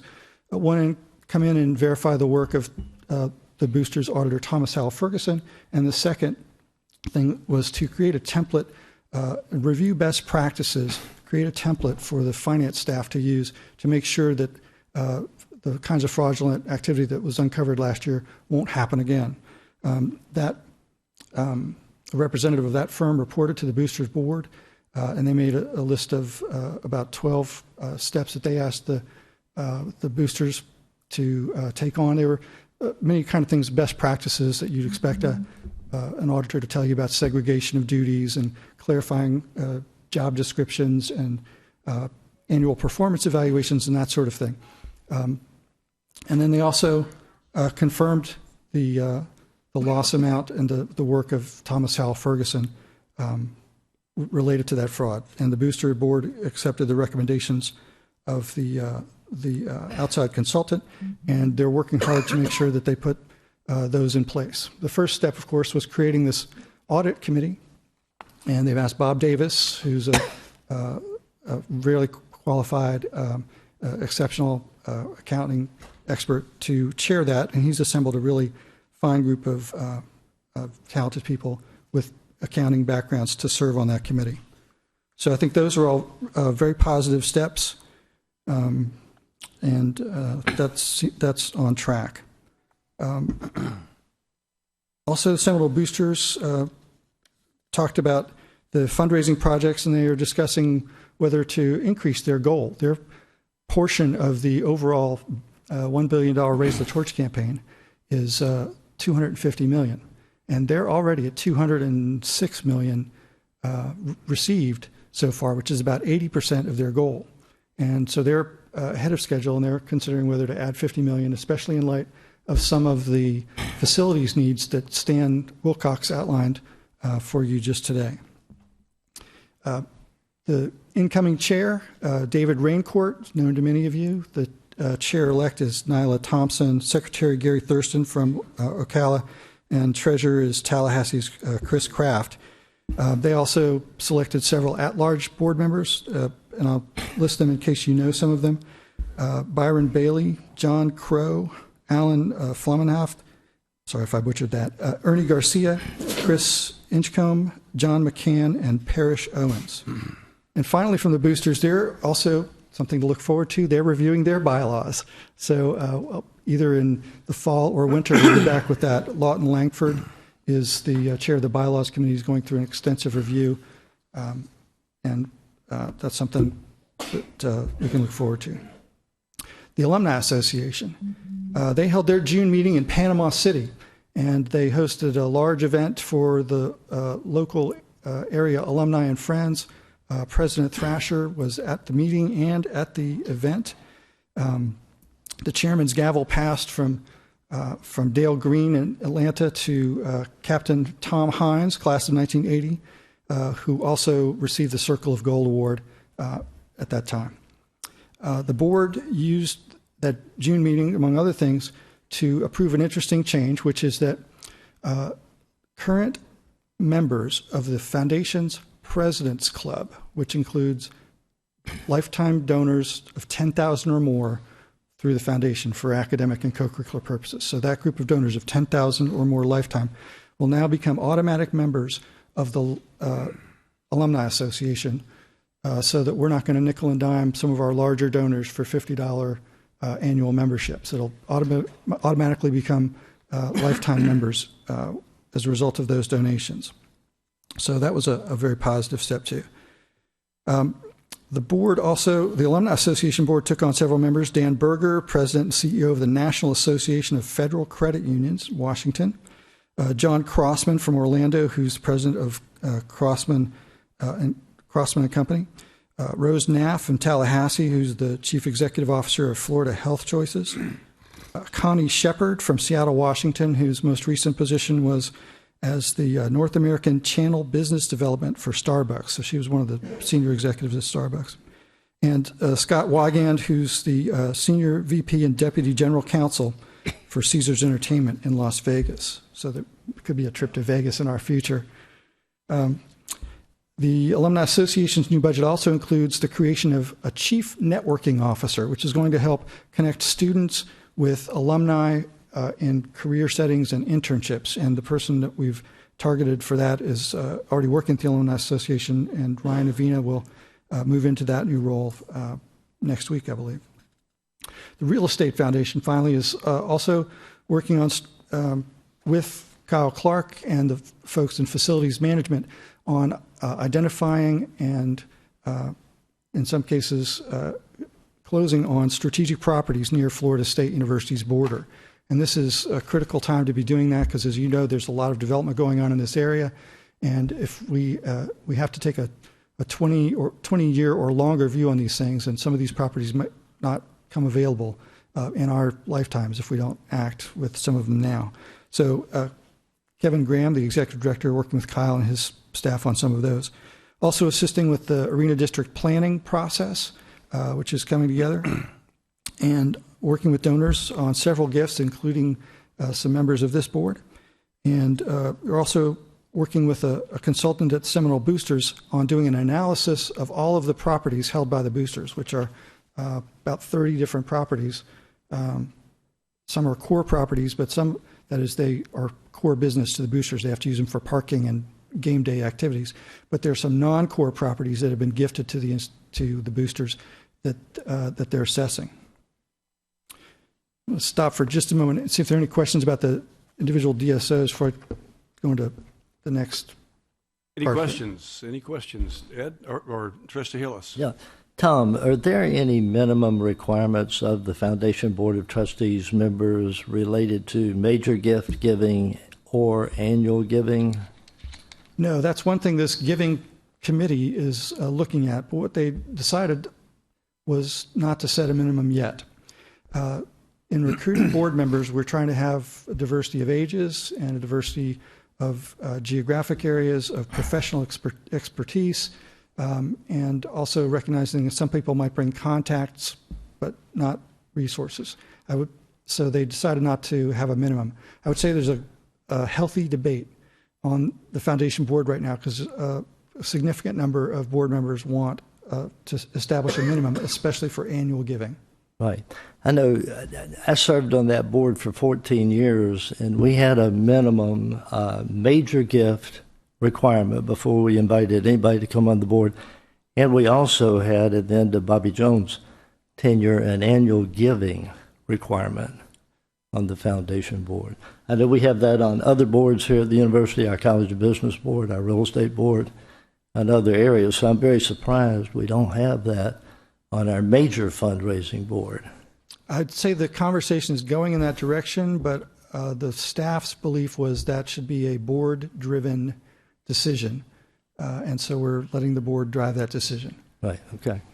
I also would say that when Andy Johns and I make the calls to new board members to see, or to prospective board members to see if they'll be willing to be nominated and serve, and we ask them to, of course, attend meetings as an expectation, but we also ask them to put Florida State as one of their top 3 philanthropic objectives while they're serving on that board. And we let them know that we're in the middle of a large capital campaign and that philanthropy is the main purpose of that board, and of course that giving is one of their central duties. Thank you. Any more questions? Okay. I want to give you a sense of sort of campaign trends, and then where does Florida State fit in that? I'll go through this really quickly. The PowerPoint is at your table. Trend in campaigns and giving generally, the top 1% of donors gave 78% of the funds in 2014. So at Florida State, we follow this trend as well. The top 0.2% of donors gave 72% of our total campaign. 0.2% of the donors gave 72% of the dollars is where we are at Florida State right now. The top 10% of donors nationally gave 94% of the funds. So what this means as we hire new development officers is we need to hire people with experience, people that understand philanthropy, people that can talk with people who have net worth, people who understand business and real estate and so forth.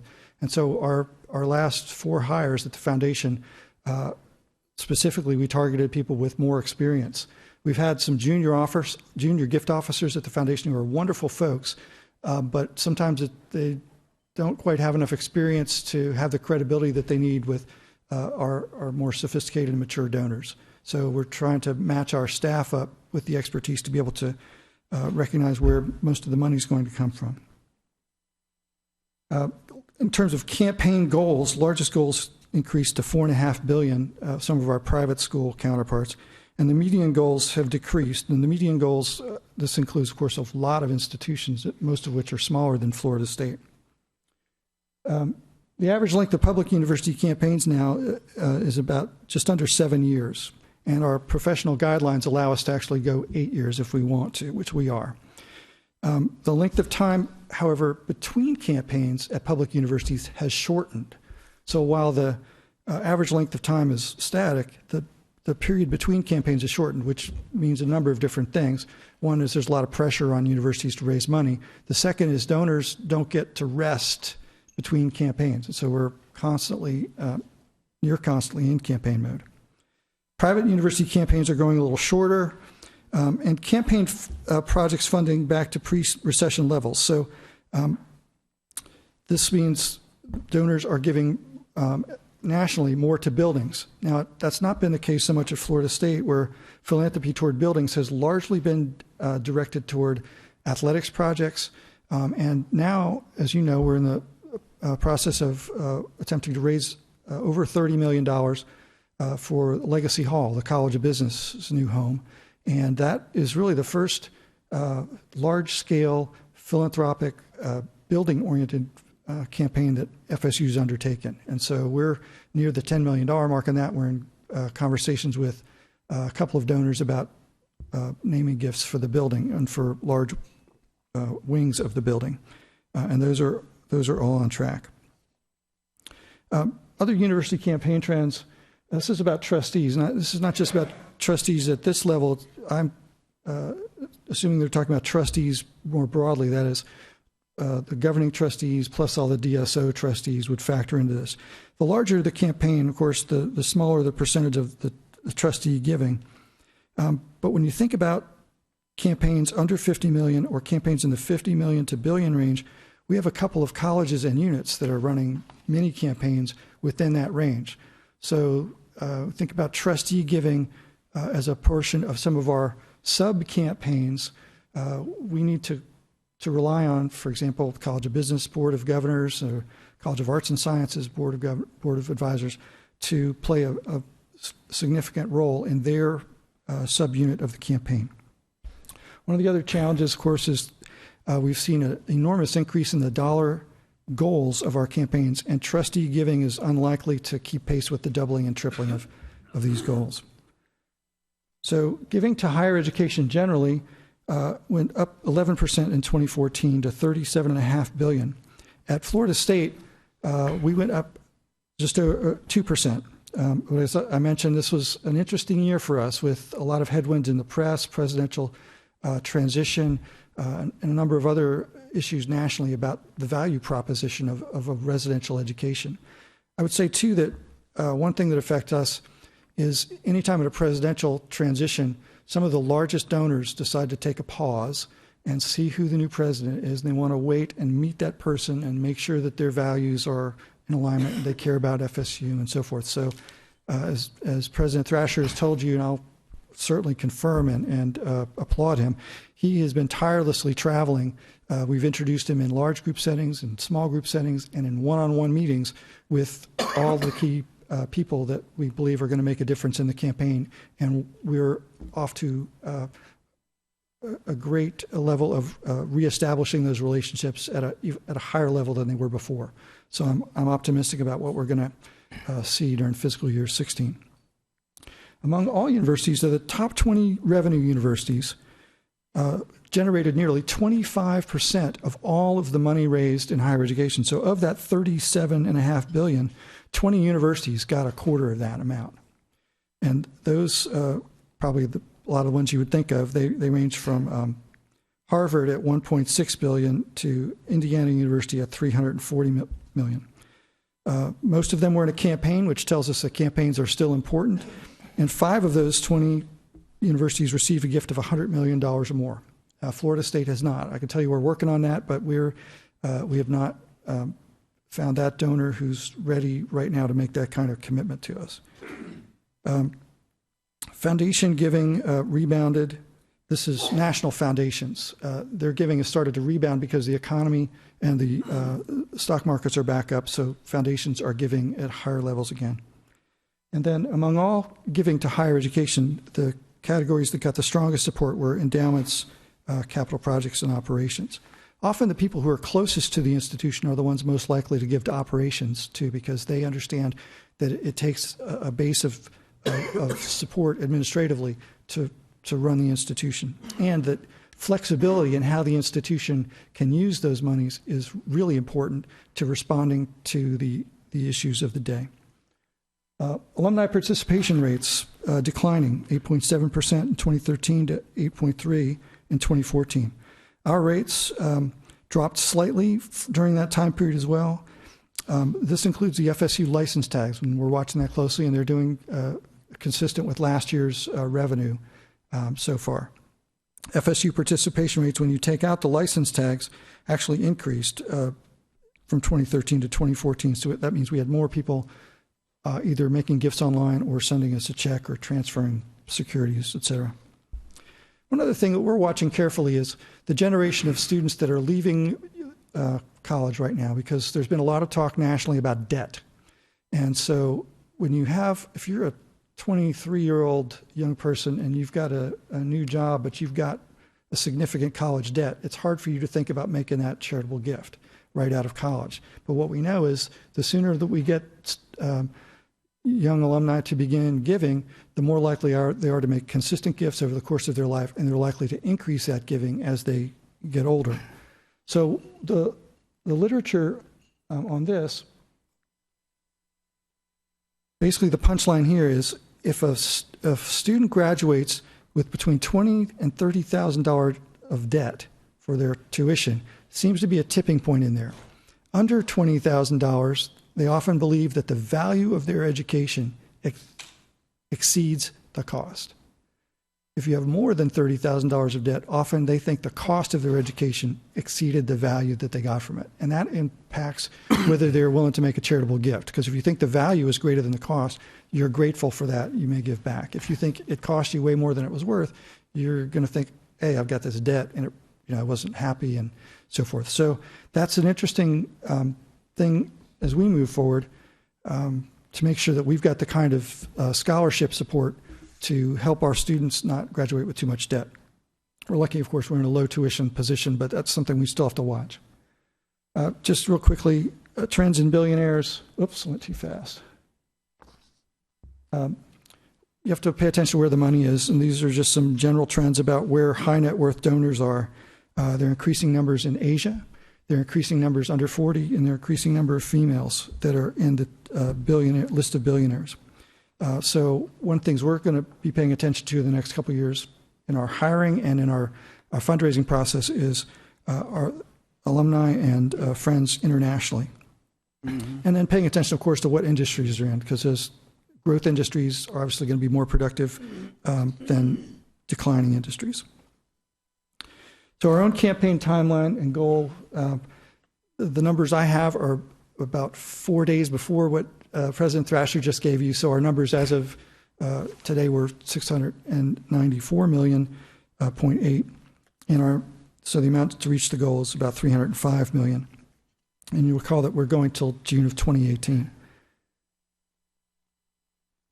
We have 3 years left. We have to raise $100 million every year. The good news is this fiscal year, and as of yesterday, we're at $103 million in gifts and pledges during this fiscal year, and I expect that number to go up slightly before we close out the books on June 30th.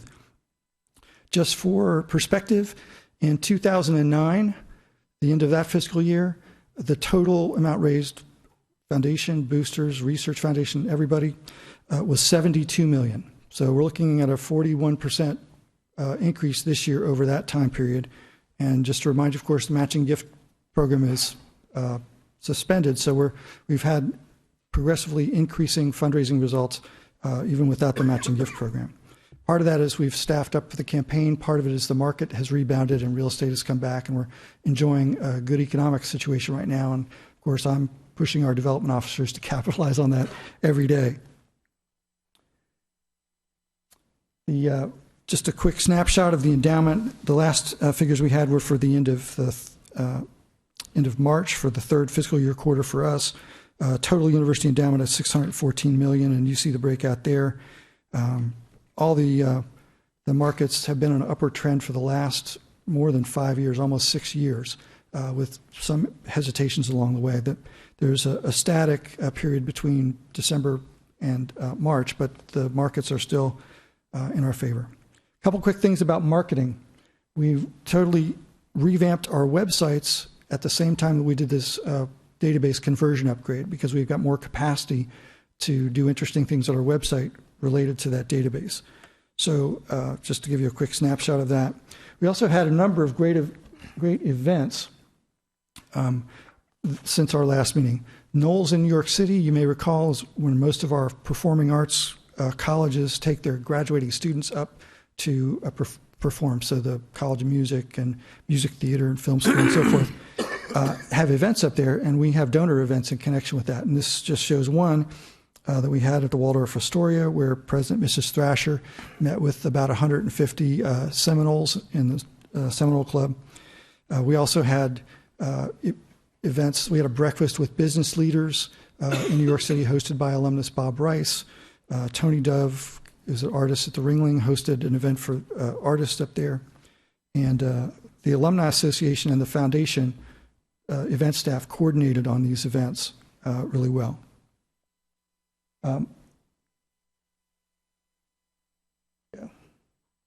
Also, we went to Napa Valley. For Knowles and Napa, this is the first time ever for the Alumni Association. Grateful to a lot of people. Whitney Powers and Dawn Jennings were the primary coordinators of this activity, with help from the Alumni Association Board and others about what wineries to go to. We had about 60 people and guests attend, and we also had some people who showed up at day events who were from the San Francisco area. The Dedman School of Hospitality also had a presence out there with Jane Olin and Mark Bond and some of their staff. It was really a great event. We had a really special event at the home of Jeff and Valerie Gargiulo, who own Gargiulo Vineyards. Jeff's they're both FSU alumni with long connections here, and we're very gracious to do that. Foundation board member David Lane works for Tolado Wine, and Chimney Rock Winery is their premier venue, and he set us up with a dinner at Chimney Rock to close out. We have Seminole send-off activities, which is when a student who's accepted FSU is about to go off. We want to welcome them into the Seminole family. So the local Seminole clubs, part of the Alumni Association, have these events for soon-to-be FSU students to greet them, get to know them, and help them feel welcomed. About 30 Seminole clubs, mostly in Florida, but across the nation, have these kinds of send-off events. And usually it's between anywhere from 5 to 30 students plus their parents that attend this. I think the last photo here is that's the Tampa Seminole Club, and I want to highlight them for two reasons. One is they have a scholarship fund that they use to give anywhere from $500 to a couple $1,000s to deserving students from the Tampa geographic area. They doubled the amount that's in that scholarship fund this past year. Also, a couple weeks ago, club members learned that there were 3 homeless students in the Tampa area who had been accepted to FSU. So they called an emergency meeting of their executive committee, and they voted to purchase laptop computers for these students and a check card so that they could handle the transition of a week or so while they were getting settled in Tallahassee in their dorms and so forth before the financial aid monies kicked in. So anyway, this was an example of Seminoles really reaching out and showing what it meant to be part of the Seminole family. We also had the spring tour. Some of you might have participated in these golf outings and events with Coach Fisher and other members of the athletics department and football programs. Some faces you probably recognize at these. One of the new events they had was they went to Chicago on the eve of the NFL draft. You've got some of the upcoming events that are listed in your packet. I won't go through all those, except to say we're going to have an all DSO event in January.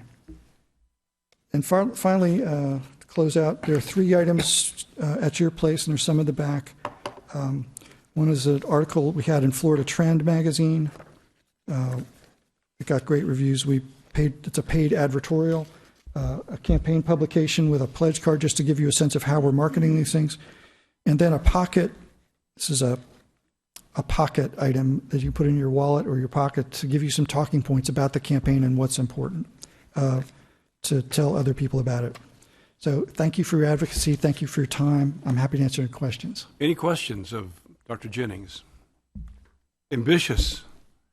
Trustee Hillis? I'd like to make one comment. You mentioned about the board supporting the capital campaign. Our College of Business Board of Governors was 40 members. They have pledged and/or actually contributed over $1 million to the College of Business building thus far. Great. Yeah, it's a really active, engaged board, and they've been great at giving and helping solicit others, too. Yeah. Wonderful. Thank Tom, you. good job. The low-hanging fruit's gone now. We're not resting at all. Yeah, it's treasures. Oh, well, thank you so much. Next, we'll have Mary Coburn, Dr. Coburn, Vice President for Student Affairs. Welcome, Dr. Coburn. Hello. Thank you for the opportunity to give you an update on what's going on campus with student life. We are welcoming about 2,500 new freshmen this week. They'll start classes on Monday. And we have a handout in front of you, our typical one sheet. And on that, we've decided to focus on the kind of bookends that we're doing with helping students with their transitions into the university and then out of the university. And you've heard me say many times that being involved and connected and engaged with the university is the single most important factor towards student success academically and personally, and that needs to be certainly connections with faculty and their schoolwork, but a connection with the university outside the classroom is equally important. And you can see on the handout in front of you that when we survey students as they come into the university, they indicate that they want to be very involved, but then when we survey them on the back end of their university experience, they find out that they've been involved even more than they expected to be. But to really focus on this concept of transitions. We've had sort of the last 100 days for seniors for a few years, but this year we're really focusing on something that we're calling My FSU Experience. It's sort of the first 50 days for new freshmen. And so we're packaging a lot of the things that we're already doing into that My FSU Experience logo so that they can find all the information that they need about becoming involved right there on that one site. We welcomed the large class, almost 400 or probably 400 students into the CARE program. They moved into the new Dorman Hall, so we gave them quite the nice welcome this week. They've been going through orientation all week, and several of us went over to their culminating reception this afternoon and met them, and they're all dressed up and handshaking and introducing themselves and asking how they can be successful here. So it was very gratifying to see that. Our larger student population, of course, goes through orientation, so that's a very important part of the transition where we start to introduce them to all of the resources we have available for them. We kick off the school year in August with our convocation.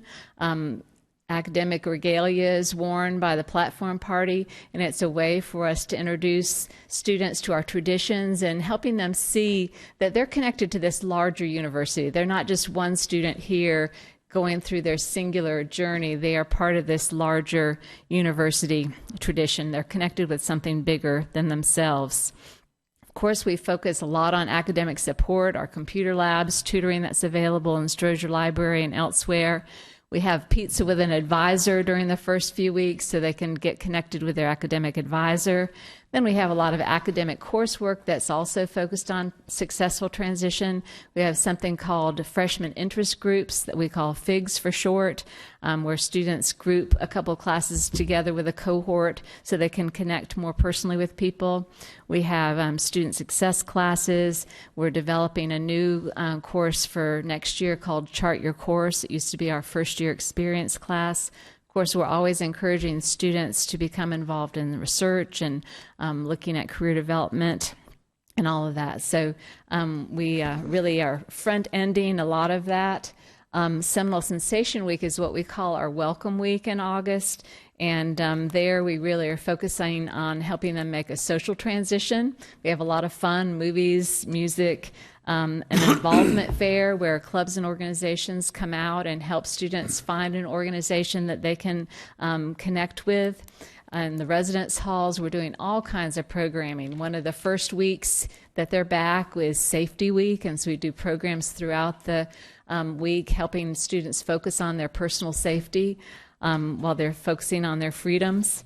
We also will do a lot of training on sexual violence prevention, a lot of diversity and inclusion programming, and we have a week-long program the week before classes start called the Service Leadership Seminar, where students can learn about their leadership potential and abilities and then find out about connections with the Tallahassee community where they can do their service. So all of that is happening before they even step into class on the first day.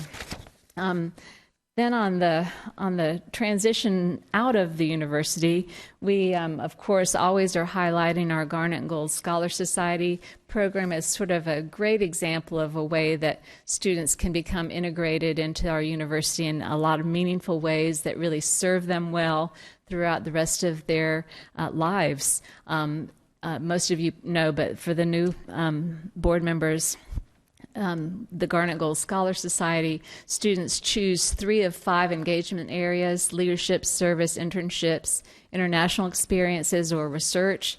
They satisfy the criteria for 3 of those 5 areas, and if they do that, they get one of these spiffy medals, and President and Mrs. Thrasher put on formal attire, or else they're just going to a formal event after this event. But anyway, we inducted I think 140 new students to have over 500 students who have really gone above and beyond. These are students who've documented their experiences in meaningful ways.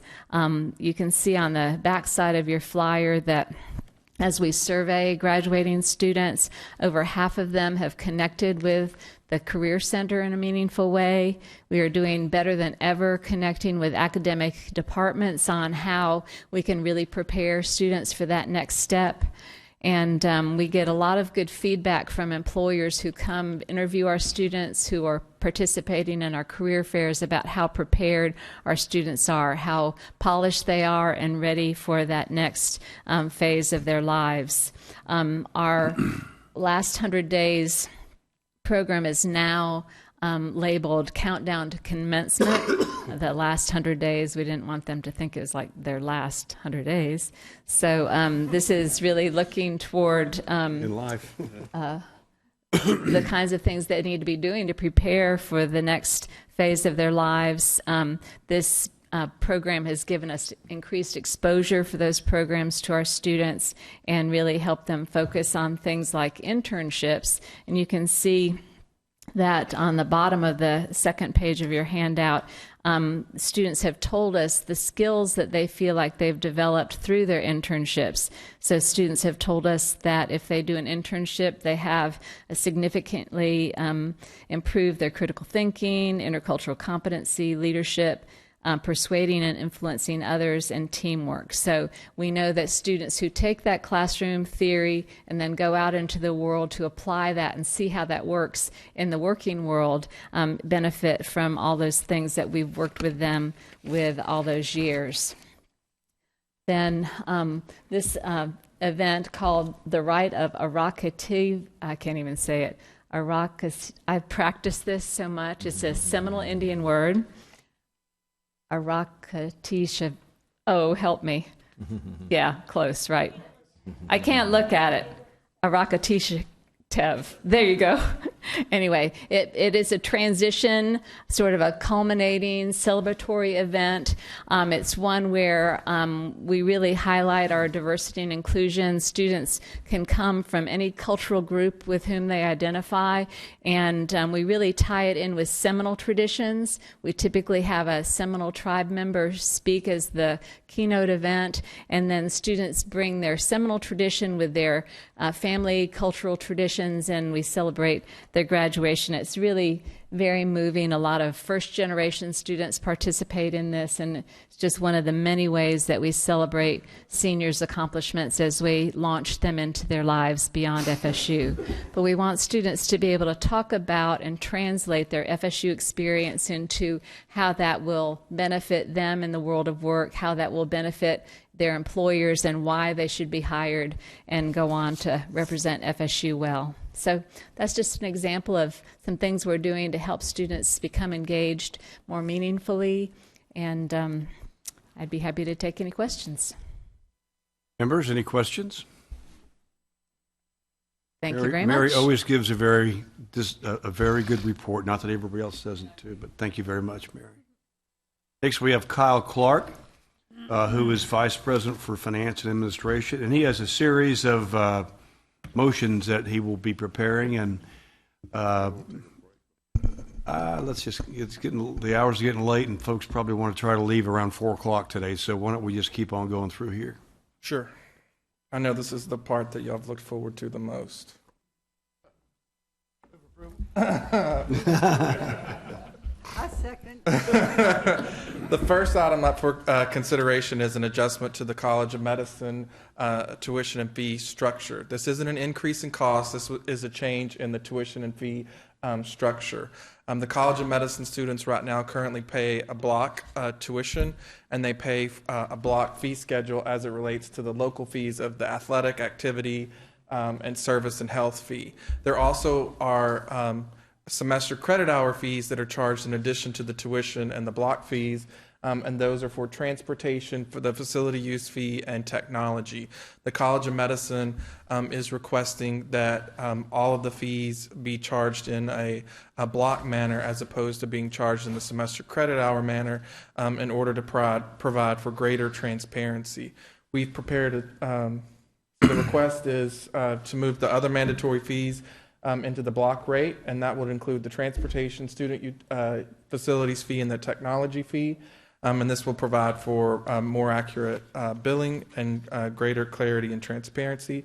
We prepared a chart to show you this difference. Right now, the students take somewhere in between 36 to 49 semester credit hours in a year, and the overwhelming students who are taking more than 12 hours will pay a reduced fee in actuality, and we're asking for your approval of that today. Is there a motion? Duda moves. Is there a second? Bruder seconds. Any questions of Mr. Clark on this issue, on this motion? Any discussion on the motion? Any objections to the motion? Seeing none, sure the motion passes. The next item is for the minor amendment to the campus master plan. This is the main campus in Tallahassee if you're looking east from downtown. This shows the actual buildings and their location as they relate to campus. And the garnet bar shows the recently relinquished properties. The gold bar shows the recently acquired properties.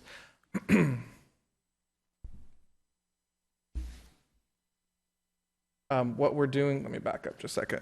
What we're doing today is adjusting the campus master plan to add to the university's inventory the Tucker Center site, the O'Connell property where the new College of Business will be housed, and several parcels in the Arena District that the university has recently acquired. Properties that were traded away that are shown in the garnet bar are the Firestone building, the Bloxham Annex parcel, and the Ridgeway building on Gaines Street. In addition to that, we're also showing where the College of Business building is slated to go, and the Deviney and Dorman reconstructions are also going to take place. The Veterans Legacy Complex has also been laid out on the site, as well as the African American Study Center, as well as the Doak Campbell Stadium improvements. In terms of the Southwest campus, there are the major changes to the campus master plan in this area are for the addition of the interdisciplinary research and commercialization building and some recently acquired properties at the Southwest campus. And to reflect the closure of Alumni Village. When was the last time we updated this? Was it a year ago? Is this since the last year? It's been about 3 years, I think. Is it that long? 2010. 5 years. Panama City is undergoing no changes. So with that, we would ask for your approval to update the campus master Kyle, plan. I think some of the buildings we relinquished, the Bloxham building, especially the Firestone building, weren't they going to require significant work, or they were yes, sir. expensive to maintain, yes, sir. if I recall? Okay. And I think they're knocking down Deviney and Dorman Hall as we speak. The new Deviney and Dorman complex is opened. It finished ahead of schedule, and Dr. Coburn was able to move students in there earlier this semester for the summer semester. In terms of the old Dorman and Deviney, they have already begun their demolition. Right. Okay. Are there any questions, first of all, on the new master plan? Is there a motion to approve the modified master plan? Move approval. Burr moves. Is there a second? Was that or Pantene seconds? Any questions of Mr. Clark? Any discussion on the motion? Any objections to the motion? Seeing none, sure the motion passes. The next item is to request your approval for delegation of authority for the president. We're recommending that the trustees delegate to the university president the authority to dispose of any interest in real property or improvements to real property owned or controlled by the university. This delegation is consistent and in line with the property acquisition policy, and we will keep the board informed of any such action that the president may take. Any questions? Is there a motion to approve the request? Trustee Camps. Duda moves. Is there Trustee a second? Camps. Pantene seconds. Any questions? Any discussion? Any objections? Sure the motion passes. And John, be careful now. Deeds are. The next item is the proposed FY 2016-2017 fixed capital outlay budget and schedule. Before we get into the schedule, I just wanted to remind the trustees that during the legislative session that just recently concluded, that Florida State University was allocated $4.9 million in deferred maintenance and renovation funds, and in addition to that, a $5 million allocation, as the president alluded to, for the Earth, Ocean, Atmospheric Science Building. So with that in mind, we are pleased to present the 5-year capital plan. And you'll notice the significant changes for the plan this year are that we've updated all of the costs to reflect inflation and to reflect market conditions that are currently in Tallahassee that our facilities group are experiencing. In addition to that, we've moved the College of Business building up in line with the private fundraising opportunities that we see in the horizon, as well as the Veterans Legacy Complex. We've also added to the list the FSU TMH Medical Education Building, as there was the legislature did allocate some funds to this, but those funds have since disappeared. That is something that has been a priority of the university for a number of years, and will continue to work towards trying to receive those funds. Any questions on the 5-year capital improvement plan? Okay, is there a motion to approve it? Move approval, Berg. Berg moves. Is there a second? Sasser seconds. Any questions? Discussion-wise, what really hurt this year, quite frankly, in the legislature, and Kathleen Dale will talk more about it, is the fact that for many years, PICO dollars that flow in have been used to bond new buildings, and the Senate made a very early decision to not use bonding as a manner in which to build buildings. And eventually, the last week of the session, the House went along with it, so everybody got cut. Everyone got cut, and it's just a public policy position that the upper chamber chose to take. And John, I don't know if you want to comment, but that's.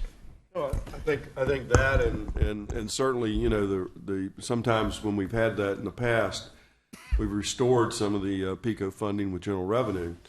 Going into this session, we had basically $1 billion of new money, but they ended up spending about $400 million of that on the LIP program, the low income pool program, which was to shore up the safety net hospitals in the state of Florida. And then $450 million in tax cuts. So that basically used those resources and didn't allow as much of the general revenue to be used. We need a long-term solution to PICO. There's no question about it. And I hope the legislature and the leadership will begin to think about that, because just in deferred maintenance, look at that number, which is $5 million, and you look at the assets that Florida State University has, you look at the assets of the other 11 universities. You cannot maintain the physical plants without having the resources to do it. I think the legislature has got to come to grips with that. And if we're going to continue to, build the quality of buildings and attract the kind of folks that we want, and make the improvements we want on campus, that's got to happen. So but that's what's happened essentially this year. The bonding was not there. The ability to bond was not there. It was, policy decision made by the legislature, and in their wisdom, and something we have to live with. I'm hoping, though, that perhaps next year there'll be a softening of that, both from the executive level as well as the legislative level, and we'll just have to wait and see. But certainly, it will be a recommendation of us to the Board of Governors, and hopefully, the Board of Governors will also embrace that concept. We're not disparaging the House or Senate. We're simply, it's a public policy issue, and I get it, and we'll just keep plugging away during the next session. Absolutely.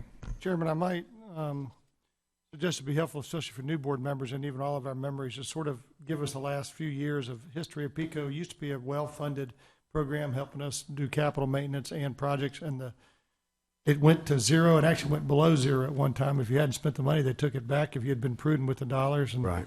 I don't know if someone could just provide that history, just to give a historical perspective what PICO used to give, which was substantial, and now what we've been living with over the last, I guess, 5 or 6 years. You want to do the next meeting, or David, can you take that on now? No, I mean, someone could send it by Okay, email great. to Okay, anybody. that's I'm not fine. suggesting right now, but just information distribution for everybody, because I don't think it's... Especially new members.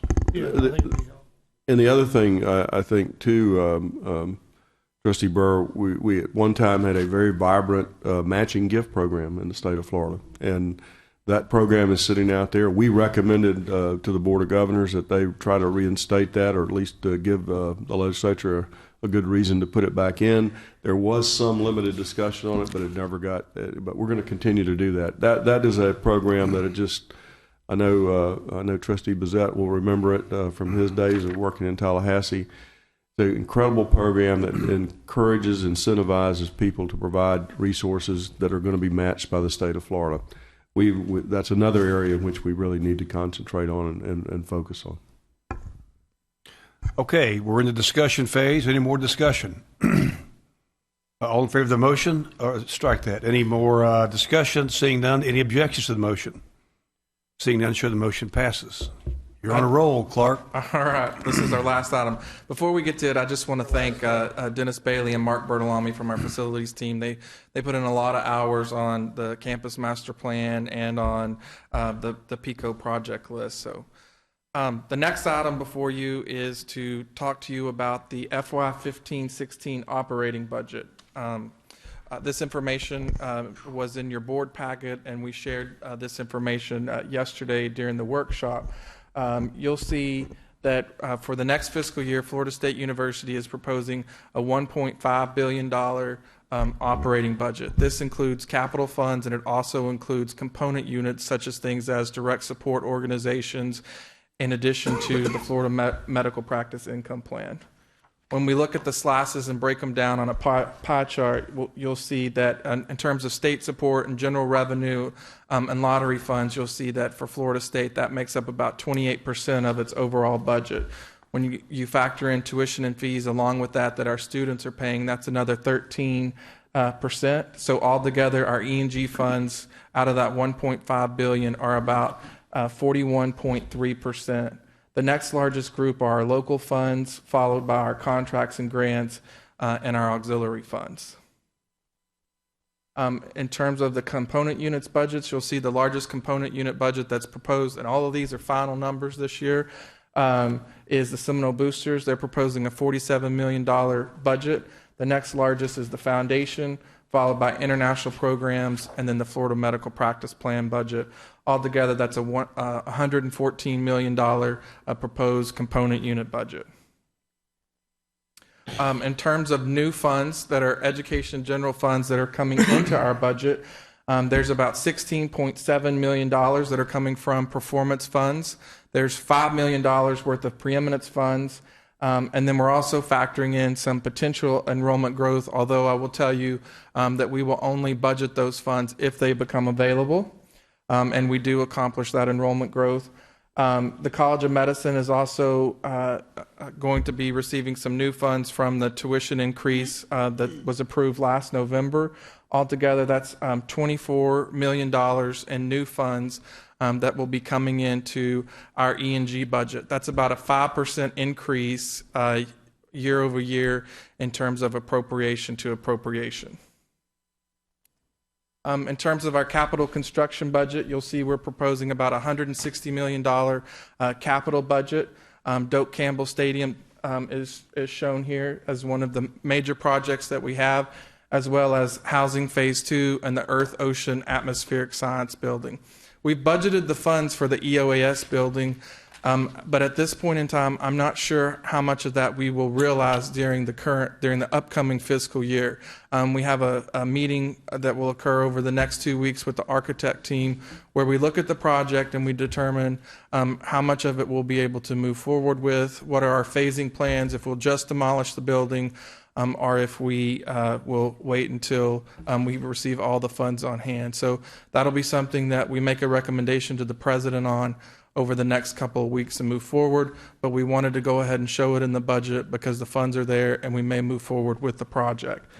Housing Phase 2 is also shown, as well as the Interdisciplinary Research and Commercialization Building.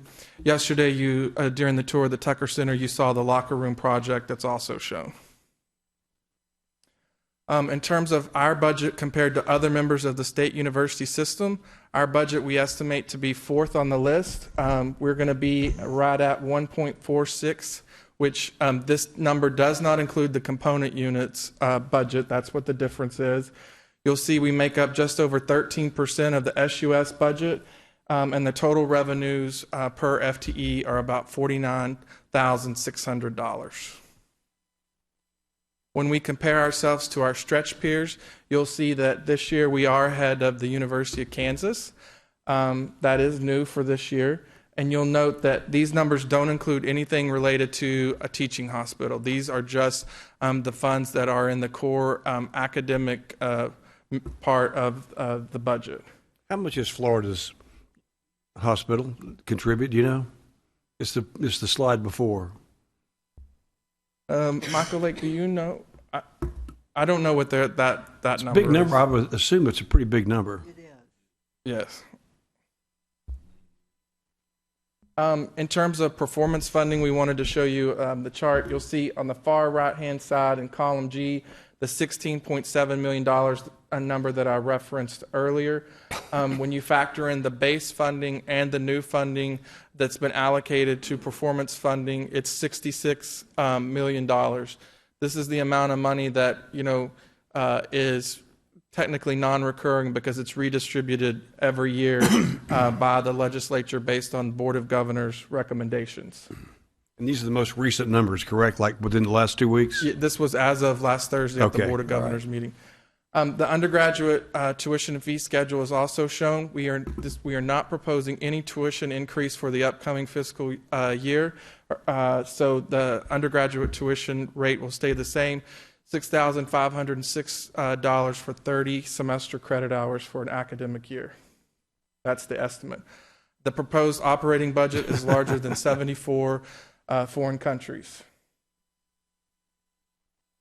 The last thing that I would like to do is just to thank not only the budget staff, but to thank the entire campus. This year, we prepared a more detailed operating budget than has ever been done before, and we've provided that to you all, and we're very excited to be able to share this with the campus community. Those conversations will take place in the fall when all the faculty are back on campus, but there is going to be greater transparency now than there ever has been before, and we look forward to having those conversations and showing folks exactly all of the allocations that are being made. There was an advance call for funding that occurred earlier this year. We're hopeful that we'll be able to make allocations in a much more expeditious manner. The intent is to get those allocations made prior to the start of the fall semester so that we can get the funds into the department's hands as quick as possible so that we can improve on our metrics and measures and our strategic initiatives and faculty hiring as quick as possible. Any questions on the operating budget? It's since it only passed a week ago, that's pretty quick work. Pretty quick work. I think somebody's worked a little few hours of overtime here recently. The budget office has done a remarkable job. Thank you very much, folks. And this is remarkable. It is good. This is something we've never had before. President Thrasher, you have comments? Well, I do. I want to compliment Kyle and this team, but Trustee Burr, you're exactly right. You all ought to have as much information about the very complex, and I was talking to a few of you last night. This is a little different than an operating budget for a business, for instance. There are a lot of moving parts. A lot of different folks have input into it. A lot of different budgets, a lot of different boards that are out there approving budgets and recommending them to us. But I wanted, and I asked Kyle to be, without getting into the so many weeds, but to get a broader understanding of how this budget really works. I think it's important for you all to know that. Certainly important for all of us who administer these funds to know that. And I applaud Kyle and his team for the work that they've done, and all the other people who certainly had input into it.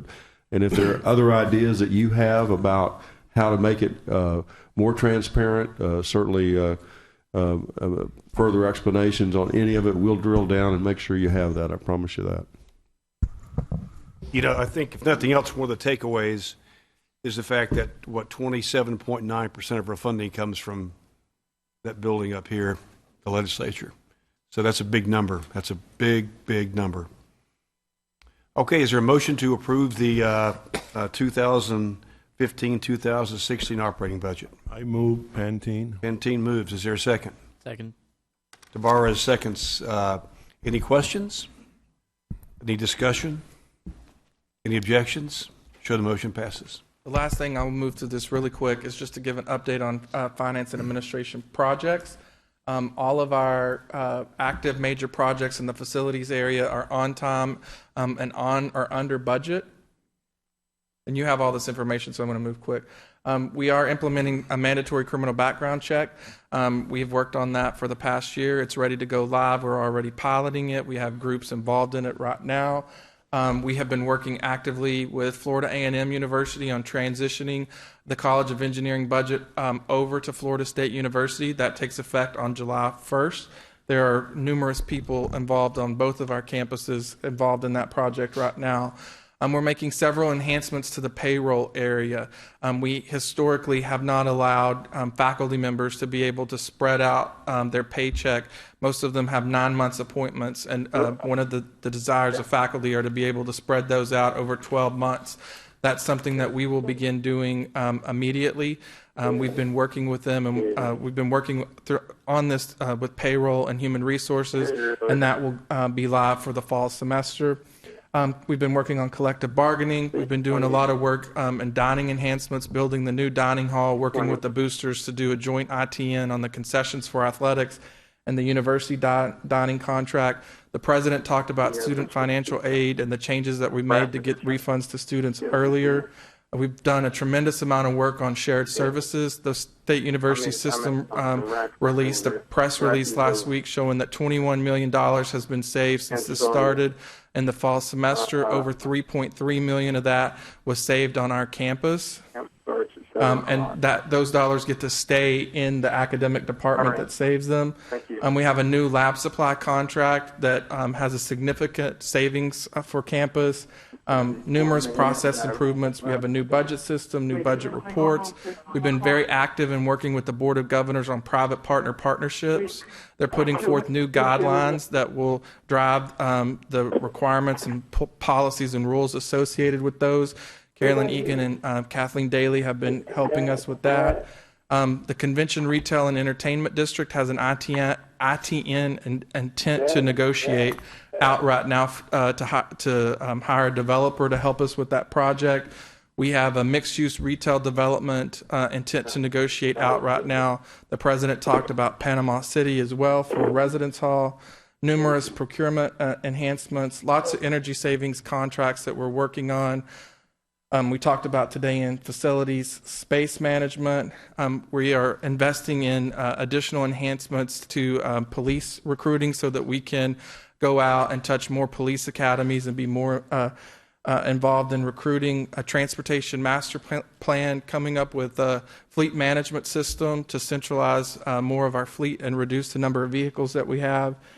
We've upgraded the ERP system on the financial side, and the human resources side is getting ready to gear up. And then debt management, I would talk a little bit about and just say that we recently issued about $60 million in debt for the new housing project. Part of that also was a refunding, and we saved over $5 million in the debt that we were able to refund. And then external partnerships in terms of, you heard yesterday, the Tucker Center, the Arnold Palmer management contract at the Seminole Golf Course continues to go well. The gross profit there, I think, is up around 120%. This year, the cash flow will be positive, and we won't be in deficit state. WFSU has prepared a new video that will get emailed out to you as well that shows their new programming. Thank you. Wow. I mean, that was something. I think many of us are businessmen and women on this board, but just looking under all the tables and rugs and so on for savings. Kyle, great job. Thank you so much. Sally McCrory, our provost, you're recognized. Thank you very much. I'll be brief in the interest of time. I've spoken with many of you over the last couple of days and enjoyed those opportunities very much. I'm pleased to announce that we have 3 important new hires. One is Dr. James Clark has accepted the role of the Dean of the School of Social Work or College of Social Work position, and he begins July 20th. He has been most recently at the director of the School of Social Work at the University of Cincinnati's College of Allied Health Sciences, and has spent most of his professional career at the University of Kentucky. Carol Edwards, who is an FSU PhD alumna, is serving as the dean at Texas Tech University now. Prior to that, she was a equally successful dean at Western Washington University. She'll be joining us on August the 10th as the new dean of the Panama City campus. Happy to welcome her here. The president mentioned Jennifer Broomfield was hired on June 1 as our new Title IX director. She hit the ground running and is doing great work already and reaching out to not only members of the university community, but the wider communities as well. In addition, I'd like to announce that Dr. Bruce Locke, who is currently an associate provost and was a long-term chair for the Department of Chemical Engineering, has agreed to serve as the interim dean for the College of Engineering while we start the search and complete the search for the new dean. Bruce will do a very good job. I'm pleased to report that at this time we have 104 new faculty members expecting that we will have reporting in August, and there are still some more hires underway for completion. You've heard about our new National Academy member. I want to tell you and assure you that we also are actively pursuing several other Academy members as we speak. The Liberal Studies Committee and the university faculty have put forth the Liberal Studies for the 21st Century curriculum, and those changes are going to be fully effective this fall. Our faculty have worked hard to develop this new curriculum that helps students engage and refine their skills in the areas of critical and creative thinking, as well as information literacy and fluency. It allows students to work with faculty in exploring and participating in cutting-edge scholarly and creative work across a wide range of disciplines, and it also takes into consideration recommendations from faculty, students, and employers. We're very excited about this new curriculum. President Thrasher and Kyle also mentioned changes to the financial aid packages for students with need. I'll remind you that those packages are now coming to the students before classes start, which makes an enormous amount of difference for them. They have less need than to take additional short-term loans. They can take care of their housing costs, get their textbooks, and so on. And we think that's making a really big difference for all our students, but especially for those who are in need financially. This change is in addition to the changes that were made last year to recruit STEM-ready students. We do continue to attract a really high-quality and very impressive group of students, potential students with very high academic profiles. And these kids have, these students have lots of places where they might enroll. We're very glad that they choose FSU. We've hired new admissions and new recruitment staff as well. And we've hired some new help for our financial aid office as well. These are critically important not only for the success of the institution, but also in terms of meeting our metrics. We're working closely now with 9 mostly free lunch high schools across northern Florida to help orient high-achieving young people to the opportunities that we offer at Florida State. This summer we have over 400 such students in our CARE program, as you've heard, and that's a program that's widely recognized as one of the very best of its kind. We continue to reach out to top academic schools, both public and private, across the northern tier of the state with a very concentrated program, including visits by teams of counselors And I can tell you they are always very impressed by the great programs and opportunities that we have here for students, and also by the environment here and the kind of welcoming focus on student success that this institution portrays and lives. We plan with our new hires to expand such efforts to South Florida schools, and we'll be talking more about that in the fall.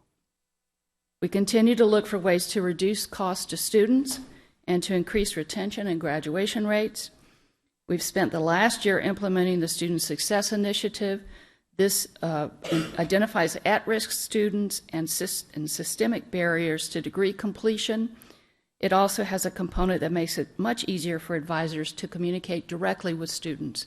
They have a dashboard, so if a student doesn't do well in a particular class, they immediately contact that student and say, this is a problem for the major that you think you're wanting to pursue.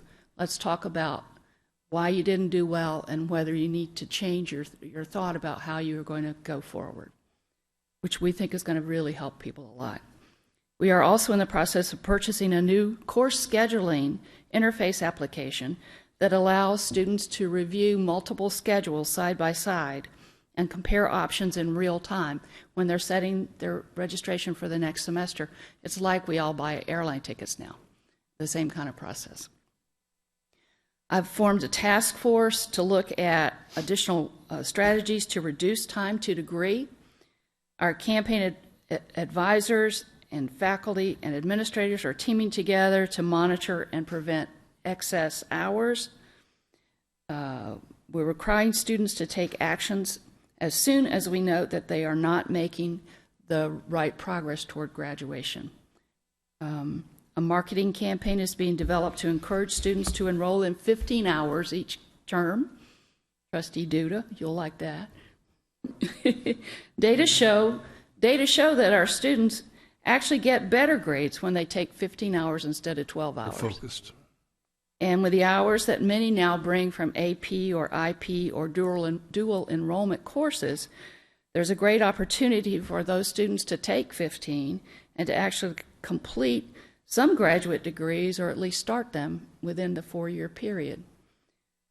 In this campaign, to help students recognize that this is an important thing to do, we're also going to be focusing on parents to let them know how important this is, and that students actually do better when they take 15, so that doesn't increase the risk that they might lose Bright Futures or other scholarships, but rather makes it more likely that they won't.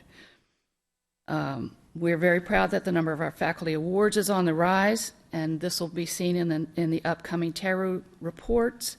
We'll have at least 8 award winners in 2015, and we already have won 5 that will be included in the 2016, and a lot more we think are on the horizon. So we've turned the corner on that metric. The Joint Governance Council has been working diligently to streamline the administrative challenges of the Joint College of Engineering. I meet regularly with Provost David there and with Vice Chancellor Jan Ignash from the BOG to identify and solve issues related to the engineering school. Just on Wednesday, we met with a bunch of students there to gauge their concerns and wishes and their general state of mind about the college. We will continue to have meetings with students, faculty, alumni, and other stakeholder groups as we make progress in improving the College of Engineering. And as Vice President Clark mentioned, now that we have the budget information in hand, he, the president, and I will be working very quickly to try to get that information out to deans and other heads of units so that we can, in fact, get on very quickly with successfully recruiting great faculty hires and getting some good graduate students in who know they will have support here early on and make an early decision. I look forward to talking with you more about these initiatives and others in the fall. Any questions? I have an observation. Number one, I meant to mention it when Kyle Clark was there as well, up there speaking, but the strides we made with the engineering school are huge. And that's a compliment to President Thrasher and to the president of FAMU. I mean, true. they both have worked together, but the strides we've made are significant, and they're important, and both institutions will, I think, be able to offer an even better product. And you don't have to comment. You want to? Well, not a long comment. I appreciate it, and it really the whole idea of improving the FAMU experience is for our students. It's not about us controlling, not about FAMU. It's about us having a better student experience for the young people who go to that school. And I think we're making progress in that direction. Secondly, I read my local newspaper a lot, and I read about a month ago where a young lady scored a perfect 32 on the ACT score exam. And I'm wondering, do we follow stuff like that in the paper? I mean, I would think we would want that child to be a student at FSU. She's going to go to Rollins College, but it's probably like someone who pledges to go play football somewhere. I mean, you might be able to. Is there a way to follow those? I mean, do you track that? We do. Our admissions folks work very hard on trying to identify the very top quality students that we can get here or try to get here. And as I said, we've just added some more resources to that office, so we should be able to do that even better moving forward. And this is not addressed to you. It's really addressed to Tom Jennings more than, wake up, Tom, I'm playing, trust me. Yesterday morning, I read in my paper where a foundation gave $5.4 million to our local school board to build performing arts centers. And I wasn't even aware of this trust. It just caught me off guard. But are we watching stuff like that too? I mean, I'd be on the phone to that trustee so fast. And I will be, by the way, as soon as I get back home. But those are things, I assume you're watching the clips and things like that to see what's coming through. Okay. I knew the answer was yes, but I just want to make sure you knew I was watching. Any questions of Sally? The 100 and so new faculty that we hired, how much is that number? That, we probably lost some people, right? We always lose people every year, yes. I'm not sure yet what our net total gain is going to be. Does that make in the faculty to student ratio? Again, that ratio is very hard to move. We have made small improvements, but it'll take a while to get it to where we really need it to be, Les. I'll keep 5 years? 5 years, I would say 5 years. We do lose some faculty every year from retirement or for other reasons, and hopefully the new budget process that Kyle and I have been working on this year, and we'll get the information out quicker, will allow our colleges and departments to hire faculty more quickly.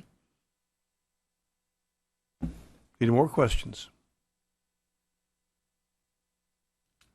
Dr. McCrory, thank you so much. Thank you very much. Absolutely. Next, we have Kathleen Daly, who is our Vice President for Governmental Relations, for a brief report. Yes. Thank you, Mr. Chairman, members of the board. After 108 days from the start of this year's legislative session, the final gavels fell last Friday in the House and Senate, following approval of a $78 billion budget, as we've discussed. And as the president said, Governor Rick Scott signed the budget into law on Tuesday, so it was a very quick turnaround. But not before issuing almost $500 million in vetoes, including $600 million for FSU. The state budget includes tax cuts of around $400 million this year, issuing a small reduction in taxes on cell phones, a 10-day sales tax holiday on back-to-school items, and a year-long tax break on college textbook purchases. This was something that we as a university system supported, and the students got behind. We were pleased that the legislature funded our top priorities, $5 million additional dollars toward the preeminence, which brought our total up to $25 million for this year. That was our number one priority. Also, another one of our top priorities was to increase the amount of performance funding, and as you've been told, we did receive 16.7. The legislature appropriated $100 million in new, as Kyle Clark had mentioned before.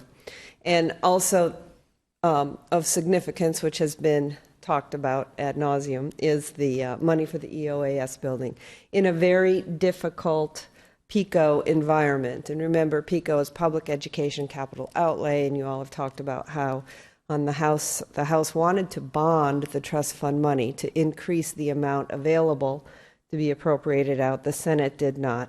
We are hoping that next year they will reconsider that and go with the bonding, because that will help us out tremendously.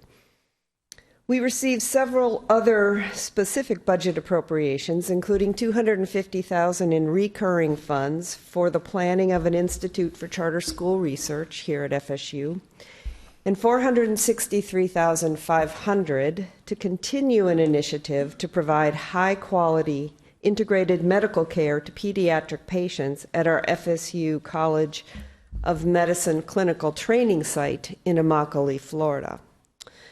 Our third priority this year was the Cortellis match, the reinstating of the Cortellis match, and unfortunately we did not realize any dollars for that, but we'll probably, again, as the President mentioned, talk about that next year. And I think, as was mentioned earlier, there were no tuition increases. So on the substantive side, the legislation, there were 41 bills filed during the special session, of which 12 passed. There were 1,755 bills filed during the regular session, of which 231 passed, which is a very low amount.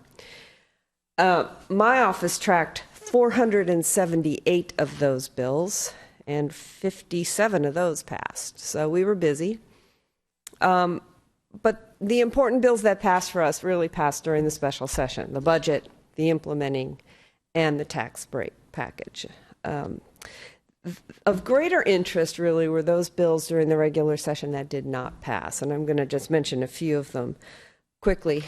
Guns on campus. We followed that bill very closely, and it had a lot of opposition among every single university in the system, the community colleges, and the students. That bill failed, but it will be back.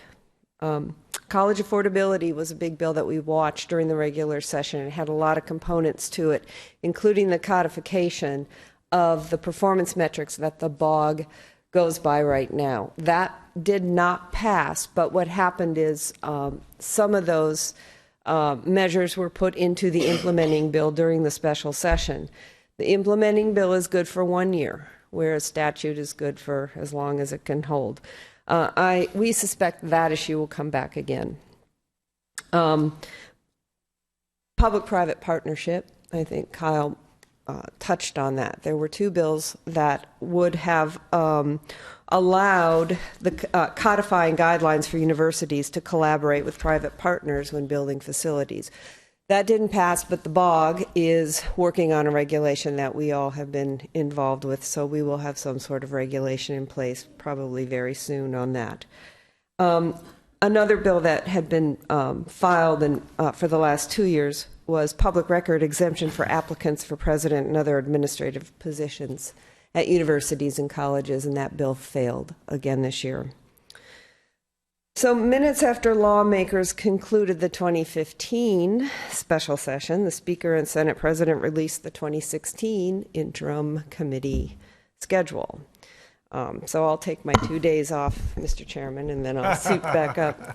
They start back up again in September, and they will pretty much run through the first week of December, and then session will begin on January 12th of 2016. This was a thing that the legislature decided they would try in an even year and see if they like going a little earlier and getting done earlier, and we all support that.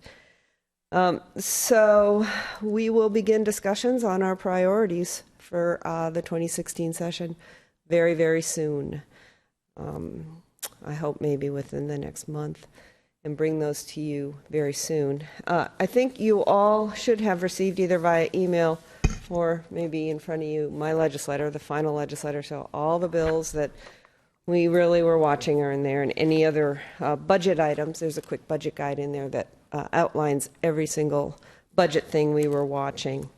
And if I could just take 1 minute to just thank the chairman for his guidance and his calm wisdom and his sharing of your vast knowledge of the process with me over these last years. It has helped me tremendously, and I really appreciate it. Thank you.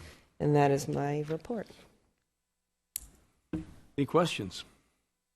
It was a complicated session, or two sessions. So, but we're grateful for what the legislature did, and we will live to fight another day and start in September and crank it back up. Yes, we will. Thank you very much, Kathleen. Thank you. General Counsel, Ms. Carolyn Egan, for an update on whatever. I'm sure it'll, no one will know what this will entail. Thank you, Mr. Chairman. Our Title IX litigation is beginning to gear up, and I did just say beginning, and it sounds a little funny because we've all been living with this issue for a very, very long time now, yet the first deposition in this case just happened. So we're still at the beginning of the road, so I wanted to give you a general update. Once we're a little further into the actual evidence of the case, we can have an executive session with this board with greater detail. But in the meantime, we thought it would be really valuable to know what has happened and kind of look at how we got here. We got our notice that we were one of the now 100 schools being investigated. We got that about a year ago. And we were very, very proactive in how we handled that. When we got the notice of complaint, we went to Atlanta, which is where the Office for Civil Rights Investigators are. We took ourselves there and met with them, introduced ourselves. We brought all of our internal documents that we had already investigated ourselves and gave them all to him and said, you know, we're going to be as open and transparent as possible. This is everything we know about this case.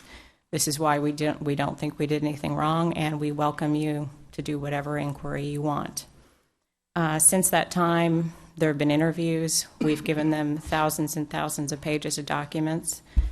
They have an exception to a lot of the student confidentiality and records provisions, so they're entitled to all the documents that the public can't get. So when the records requests start coming in from the press after they hear me say that, we won't be able to give those out. But we've done a lot. We have made hundreds and hundreds of students available to them without us sitting in the room saying, come talk to our students.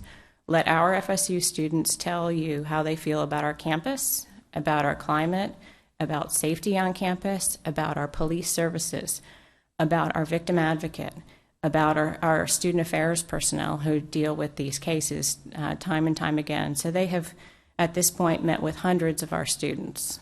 And we have taken samples from every part of this campus, the fraternities, the sororities, athletics, all kinds of student organizations. So we have approached this with complete transparency and cooperation with the federal government. Now, typically what happens is that when the federal government is investigating you and the complainant decides to go to court and elects that as a remedy, usually that means your federal investigation goes away. We're still waiting on that word, and we're hoping it would go that direction. We're not exactly sure why it's not.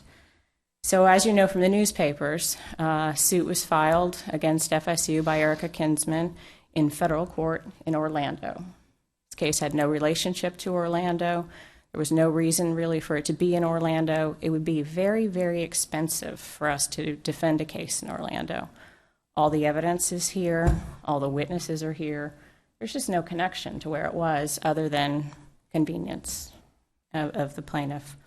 So we made a decision then, which was our gut feeling anyway, that we would vigorously defend everything about this case, the venue, the merits, everything about it, and did so right from the beginning. We filed a motion to change venue on the very sound reasoning that we are spending taxpayer money at some point to do things related to this case, and if it's just making copies, there is some cost associated with those things. So we prevailed in that motion. The case was transferred here to Judge Walker in federal court. So that's why it takes so long for these things to get rolling. You can't even get your case started because you're fighting over where you're even going to have it. Along the lines of vigorously defending this case, we filed a motion to dismiss. In the motion to dismiss, it basically says even if all of her allegations are true, it doesn't state a violation of law under this area of Title IX law. That motion is still pending. That motion has not been ruled on. We asked the court to stay discovery, the taking of depositions and the gathering of evidence and everything, pending the motion to dismiss. That motion was denied. Our reasoning was, why would we go to all this trouble if you're going to dismiss the case anyway? So in any event, the motion to dismiss is hanging out there. It's not ruled upon, but in the meantime, the discovery is going to continue. Judge Walker is very aggressive in getting cases to trial. We have a trial date of July 2016. We have 6 to 8 months to get all of this discovery done, figure out what everyone's documents say and what the evidence is going to be. So a trial order has been issued. In there, it has a mediation deadline. Every case is basically ordered to mediation.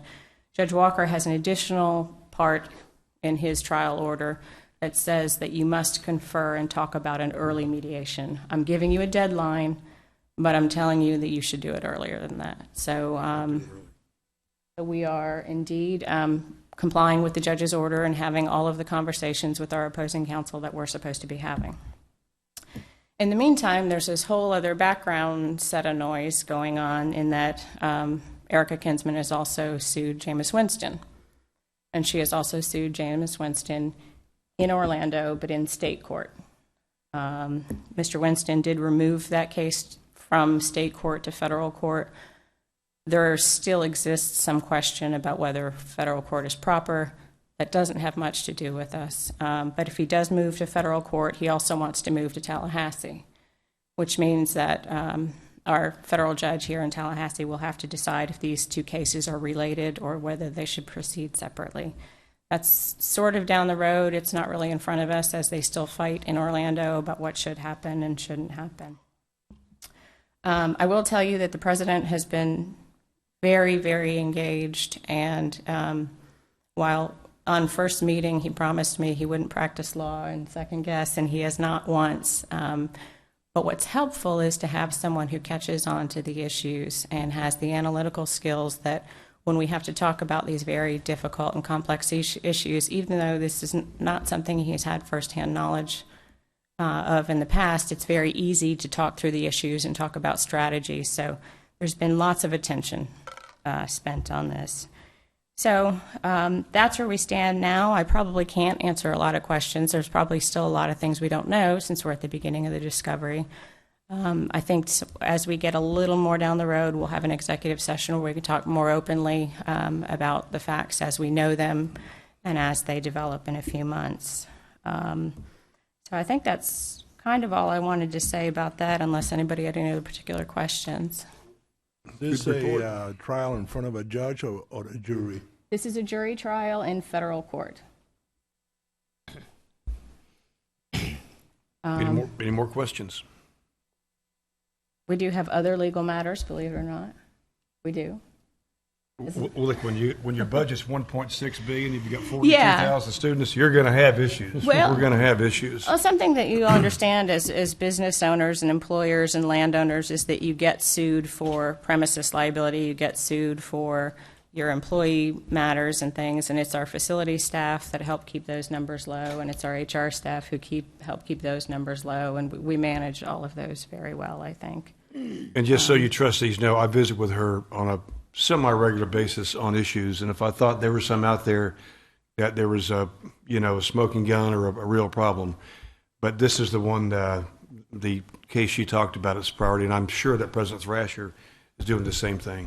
Yep. Mr. Chairman, I just to add, we will give you an in-depth. You all understand, I think, that we are entitled to at some point in time discuss any kind of more complex issues with you in out of the sunshine because of the legal ramifications to the university. And at some point in time, I'm sure we'll have to do that. But today, I wanted you to just have a broad outline of where we were. Carol and Ian and our staff have done a remarkable job on a very complex piece of legislation, a complex piece of litigation, and it's going to continue for a while. It's not going to not going to be over anytime soon. I might trust y'all. but I know you can't say but we're gonna make sure you have all the information that you need. And frankly, before we make any major, obviously, decision about the case in terms of the substance of it, we will certainly come to you with our recommendations. So. Absolutely. And if you want to call Carolyn Egan anytime, feel free to. Her number is easy to find. So if you want to get your own personal update on what's going on from a legal perspective, please, I encourage you to give her a call. Yes. Questions one-on-one, I can definitely answer. Right. Any more questions? Thank you, Carolyn. Good report. Thank you. We'll move on now to the chairman's report. We have 2 or 3 things we want to take up.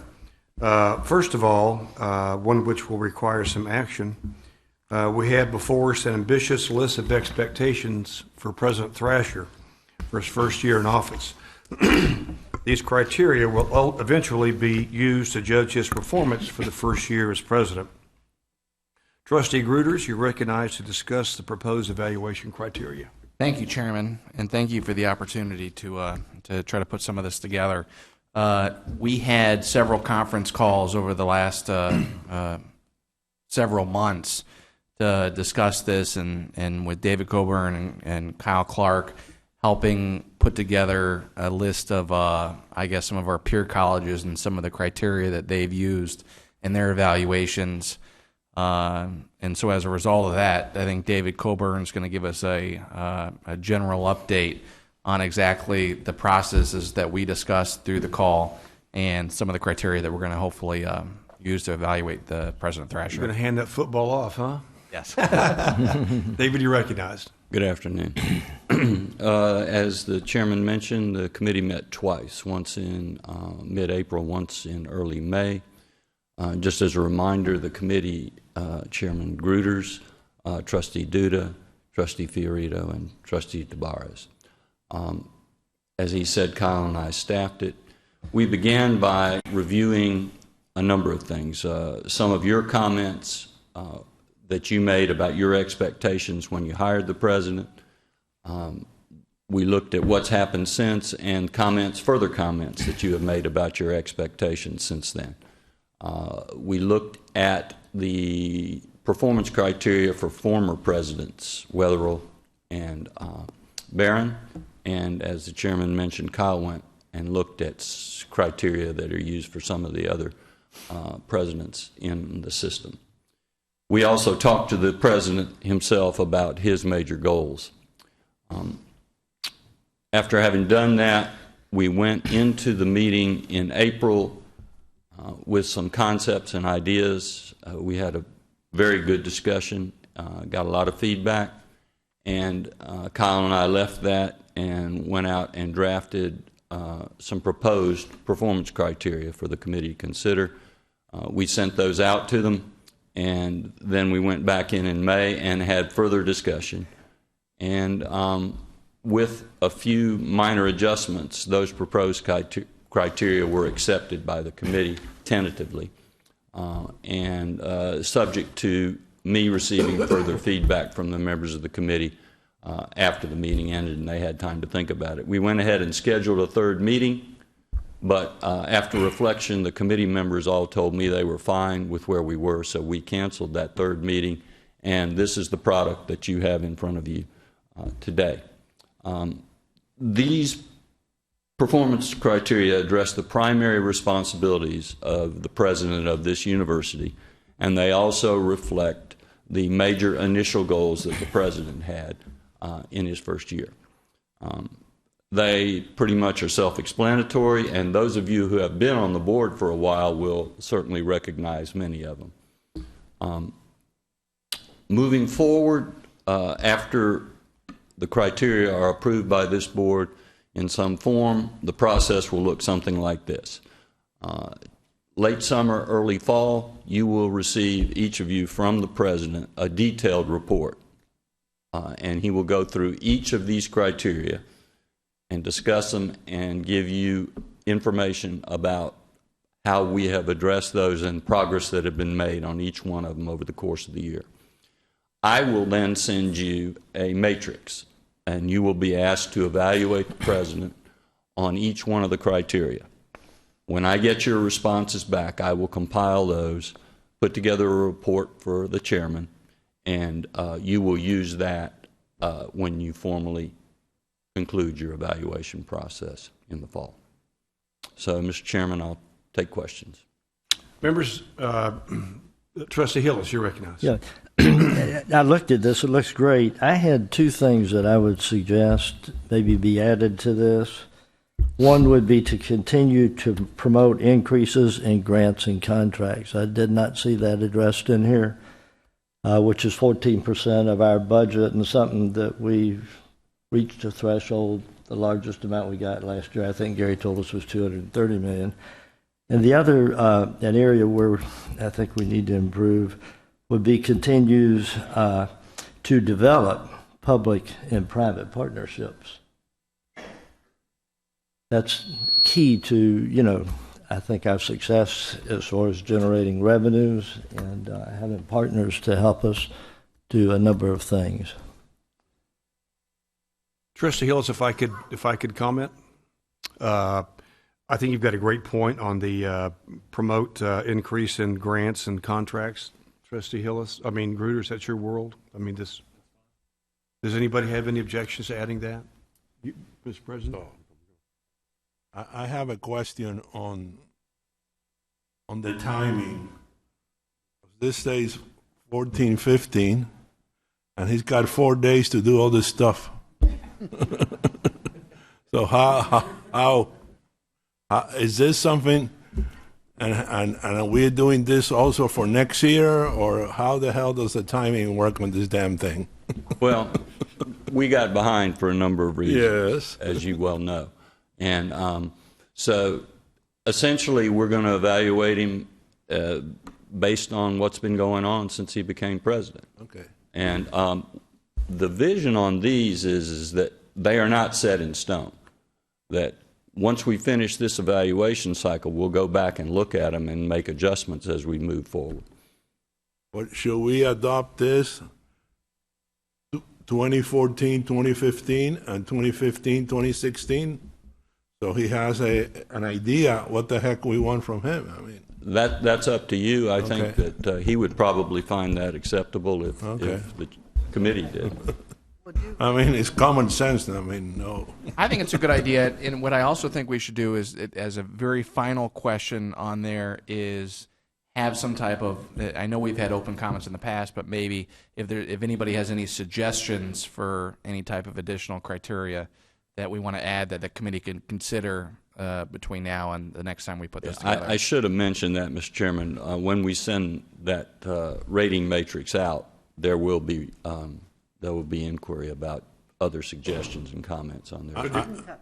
I move to adopt this with the amendment that is also for 15, 16, with changes we might make along the way. And one other thing, Joe, I don't think the public-private partnerships you mentioned to add grants and contracts. Could I address that, something? Yeah. Trustee Hillis? Yes, please. And Mr. Clark is going to address as well. The problem with public-private partnerships is the bog is in the middle of putting some extreme regulations in place for regulating and approving public-private partnerships to the point where folks aren't bidding. They don't want to have their company drug all through the public sector and the media and so on. I'm not going to talk about a specific instance, but I will tell you, I think that's onerous to put that on him because he can't control what the bog does. I say him, meaning the president. Clearly having a private sector background, I think he does. My concern with that requirement would be, if it becomes so onerous for the private sector to submit a response to an ITN because they don't want to have their name out there just tugged at and looked at, that's not his fault. Right. And the number of people responding to ITNs now, and Kyle will tell you, is already decreased significantly. And Kyle, you want to address that? Is that what you want to address? That's what the chairman took the words right out of my mouth. So we've been very active in this market since President Thrasher arrived. We have 3 ITN intent to negotiate for public-private partnerships out on the streets. I've been working with the Board of Governors. Carolyn Egan has been working with the Board of Governors along with Michelle on her staff. In addition, Kathleen Daly has, and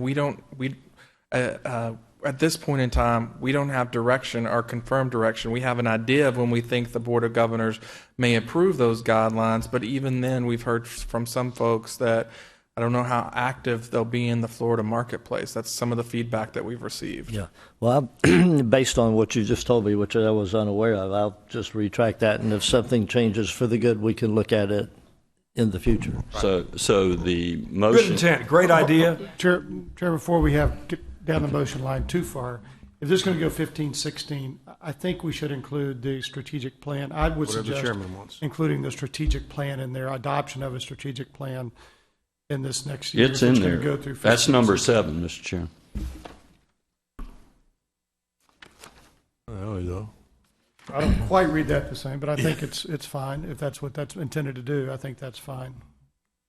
So, since there wasn't a second on the motion, let's come up with a new motion that basically says that the trustees approve the committee's proposed evaluation or performance evaluation criteria. In addition, they're going to add the fact that the president needs to focus on contracts and grants, and you can word that, you can wordsmith that, Carolyn, however you want to wordsmith that. And secondly, do we want to go to 2015-16 year? Yes, Yes. okay. Okay, Les, do it. I do it. I make the motion as you said it. Is there a second to that motion? There's a second. Okay. And that includes his addition, right? That's correct. Okay. The contracts and grants, as well as the time frame that Trustee Pantene talked about. And President Thrasher, I mean, you're, okay. Yeah. All right. Motion is second. Are there any more questions? Is there discussion on the motion? Any objections to the motion? Seeing none, sure the motion passes. Thank you, sir. Knock it Here's your We plan. could have You put have that he 4 successfully days to do retains it. the mag You have lab. it Saturday. For the next 10 years. I think you missed an opportunity. I did. We could really make his life miserable, couldn't we? The next thing coming up is the election of a new chairman and vice chairman for a 2-year term. You folks were kind enough to elect me 2.5 years ago, and I am grateful to you. I wanted to step down back in November, but I think there was let's get about 5 or 6 months of transition through us with the new president, and so today let's take a look at a new chairman, and the way we'll handle it is I'll ask for a motion and a second. And if there's 3 people that want to run or that people want to have run, that's fine. But I think that's how we'll handle it. And immediately upon the election of the chairman, I'm going to change places with whoever that person is, and he gets to have all the fun for the rest of the day. Yeah.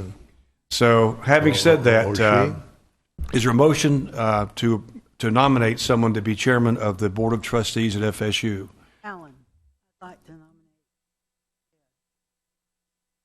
Is a motion to approve to nominate Ed Burr as chairman of the Board of Trustees at FSU. Is there a second to that motion? Bruder, second. Trustee Camp, second. Camps and Gruters, I'll let y'all fight that one out, but Camps has got it. Joe Camps has got he has the second. Are there any other additions, any other nominations? I move that we close the nominations. There's a motion that we close nominations. So let's move first upon the motion to close nominations. Are there any discussion on that motion? Is there? Yeah, I need a second on that motion too. Lizette seconds it. Any questions? Any discussion? Any objections to the motion to close nominations? Seeing none, the previous motion on the floor is to nominate Ed Burr as chairman of the Board of Trustees at FSU. There's a motion and there's a second. Are there questions? Is there discussion on the motion? Are there any objections to the motion? Seeing none, congratulations, Chairman Burr. Yeah.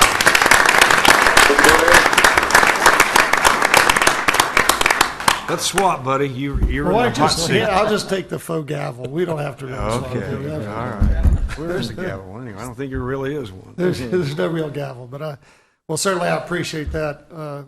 Thank you, everybody. I'm certainly humbled by it. I was holding my breath when you asked for objections. I knew the hour was getting late. Glad we waited a while.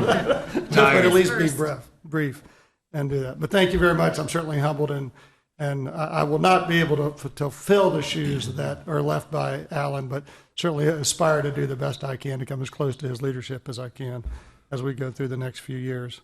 But the first order of business that I will conduct then is election of a vice chair. We'll use the same format that we just did, and we'll have a floor nominations for vice chair, and depending on how that goes, if we have one or two, we'll go from there. So let me open up the floor for a motion for a vice chair. Chairman, thank you. I'd like to nominate the best vice chairman we've had over the last 2 years, Mr. Les Pantine, for vice chairman. The only one we have. That's like my son calls me the best dad he's ever had. So we have Gruder's moved Les Pantine. Is there a second? I will. Duda moves a second. We have a motion and a second for Les Pantine. I move to close nominations. We have a motion to close nominations. Is there a second? We have a second by Sasser to close the nomination. So we have a motion on the floor, and it's been moved and seconded to close the nominations. All in favor of closing nominations, say aye. Aye. Aye. Opposed, like sign. That motion carries. So we have the motion on the floor to elect Les Pantine as vice chair of the Board of Trustees of Florida State Universities. That's been first and seconded. All in favor, say aye. Aye. Aye. Opposed, like sign. Les, congratulations. Thank you. Yeah. Thank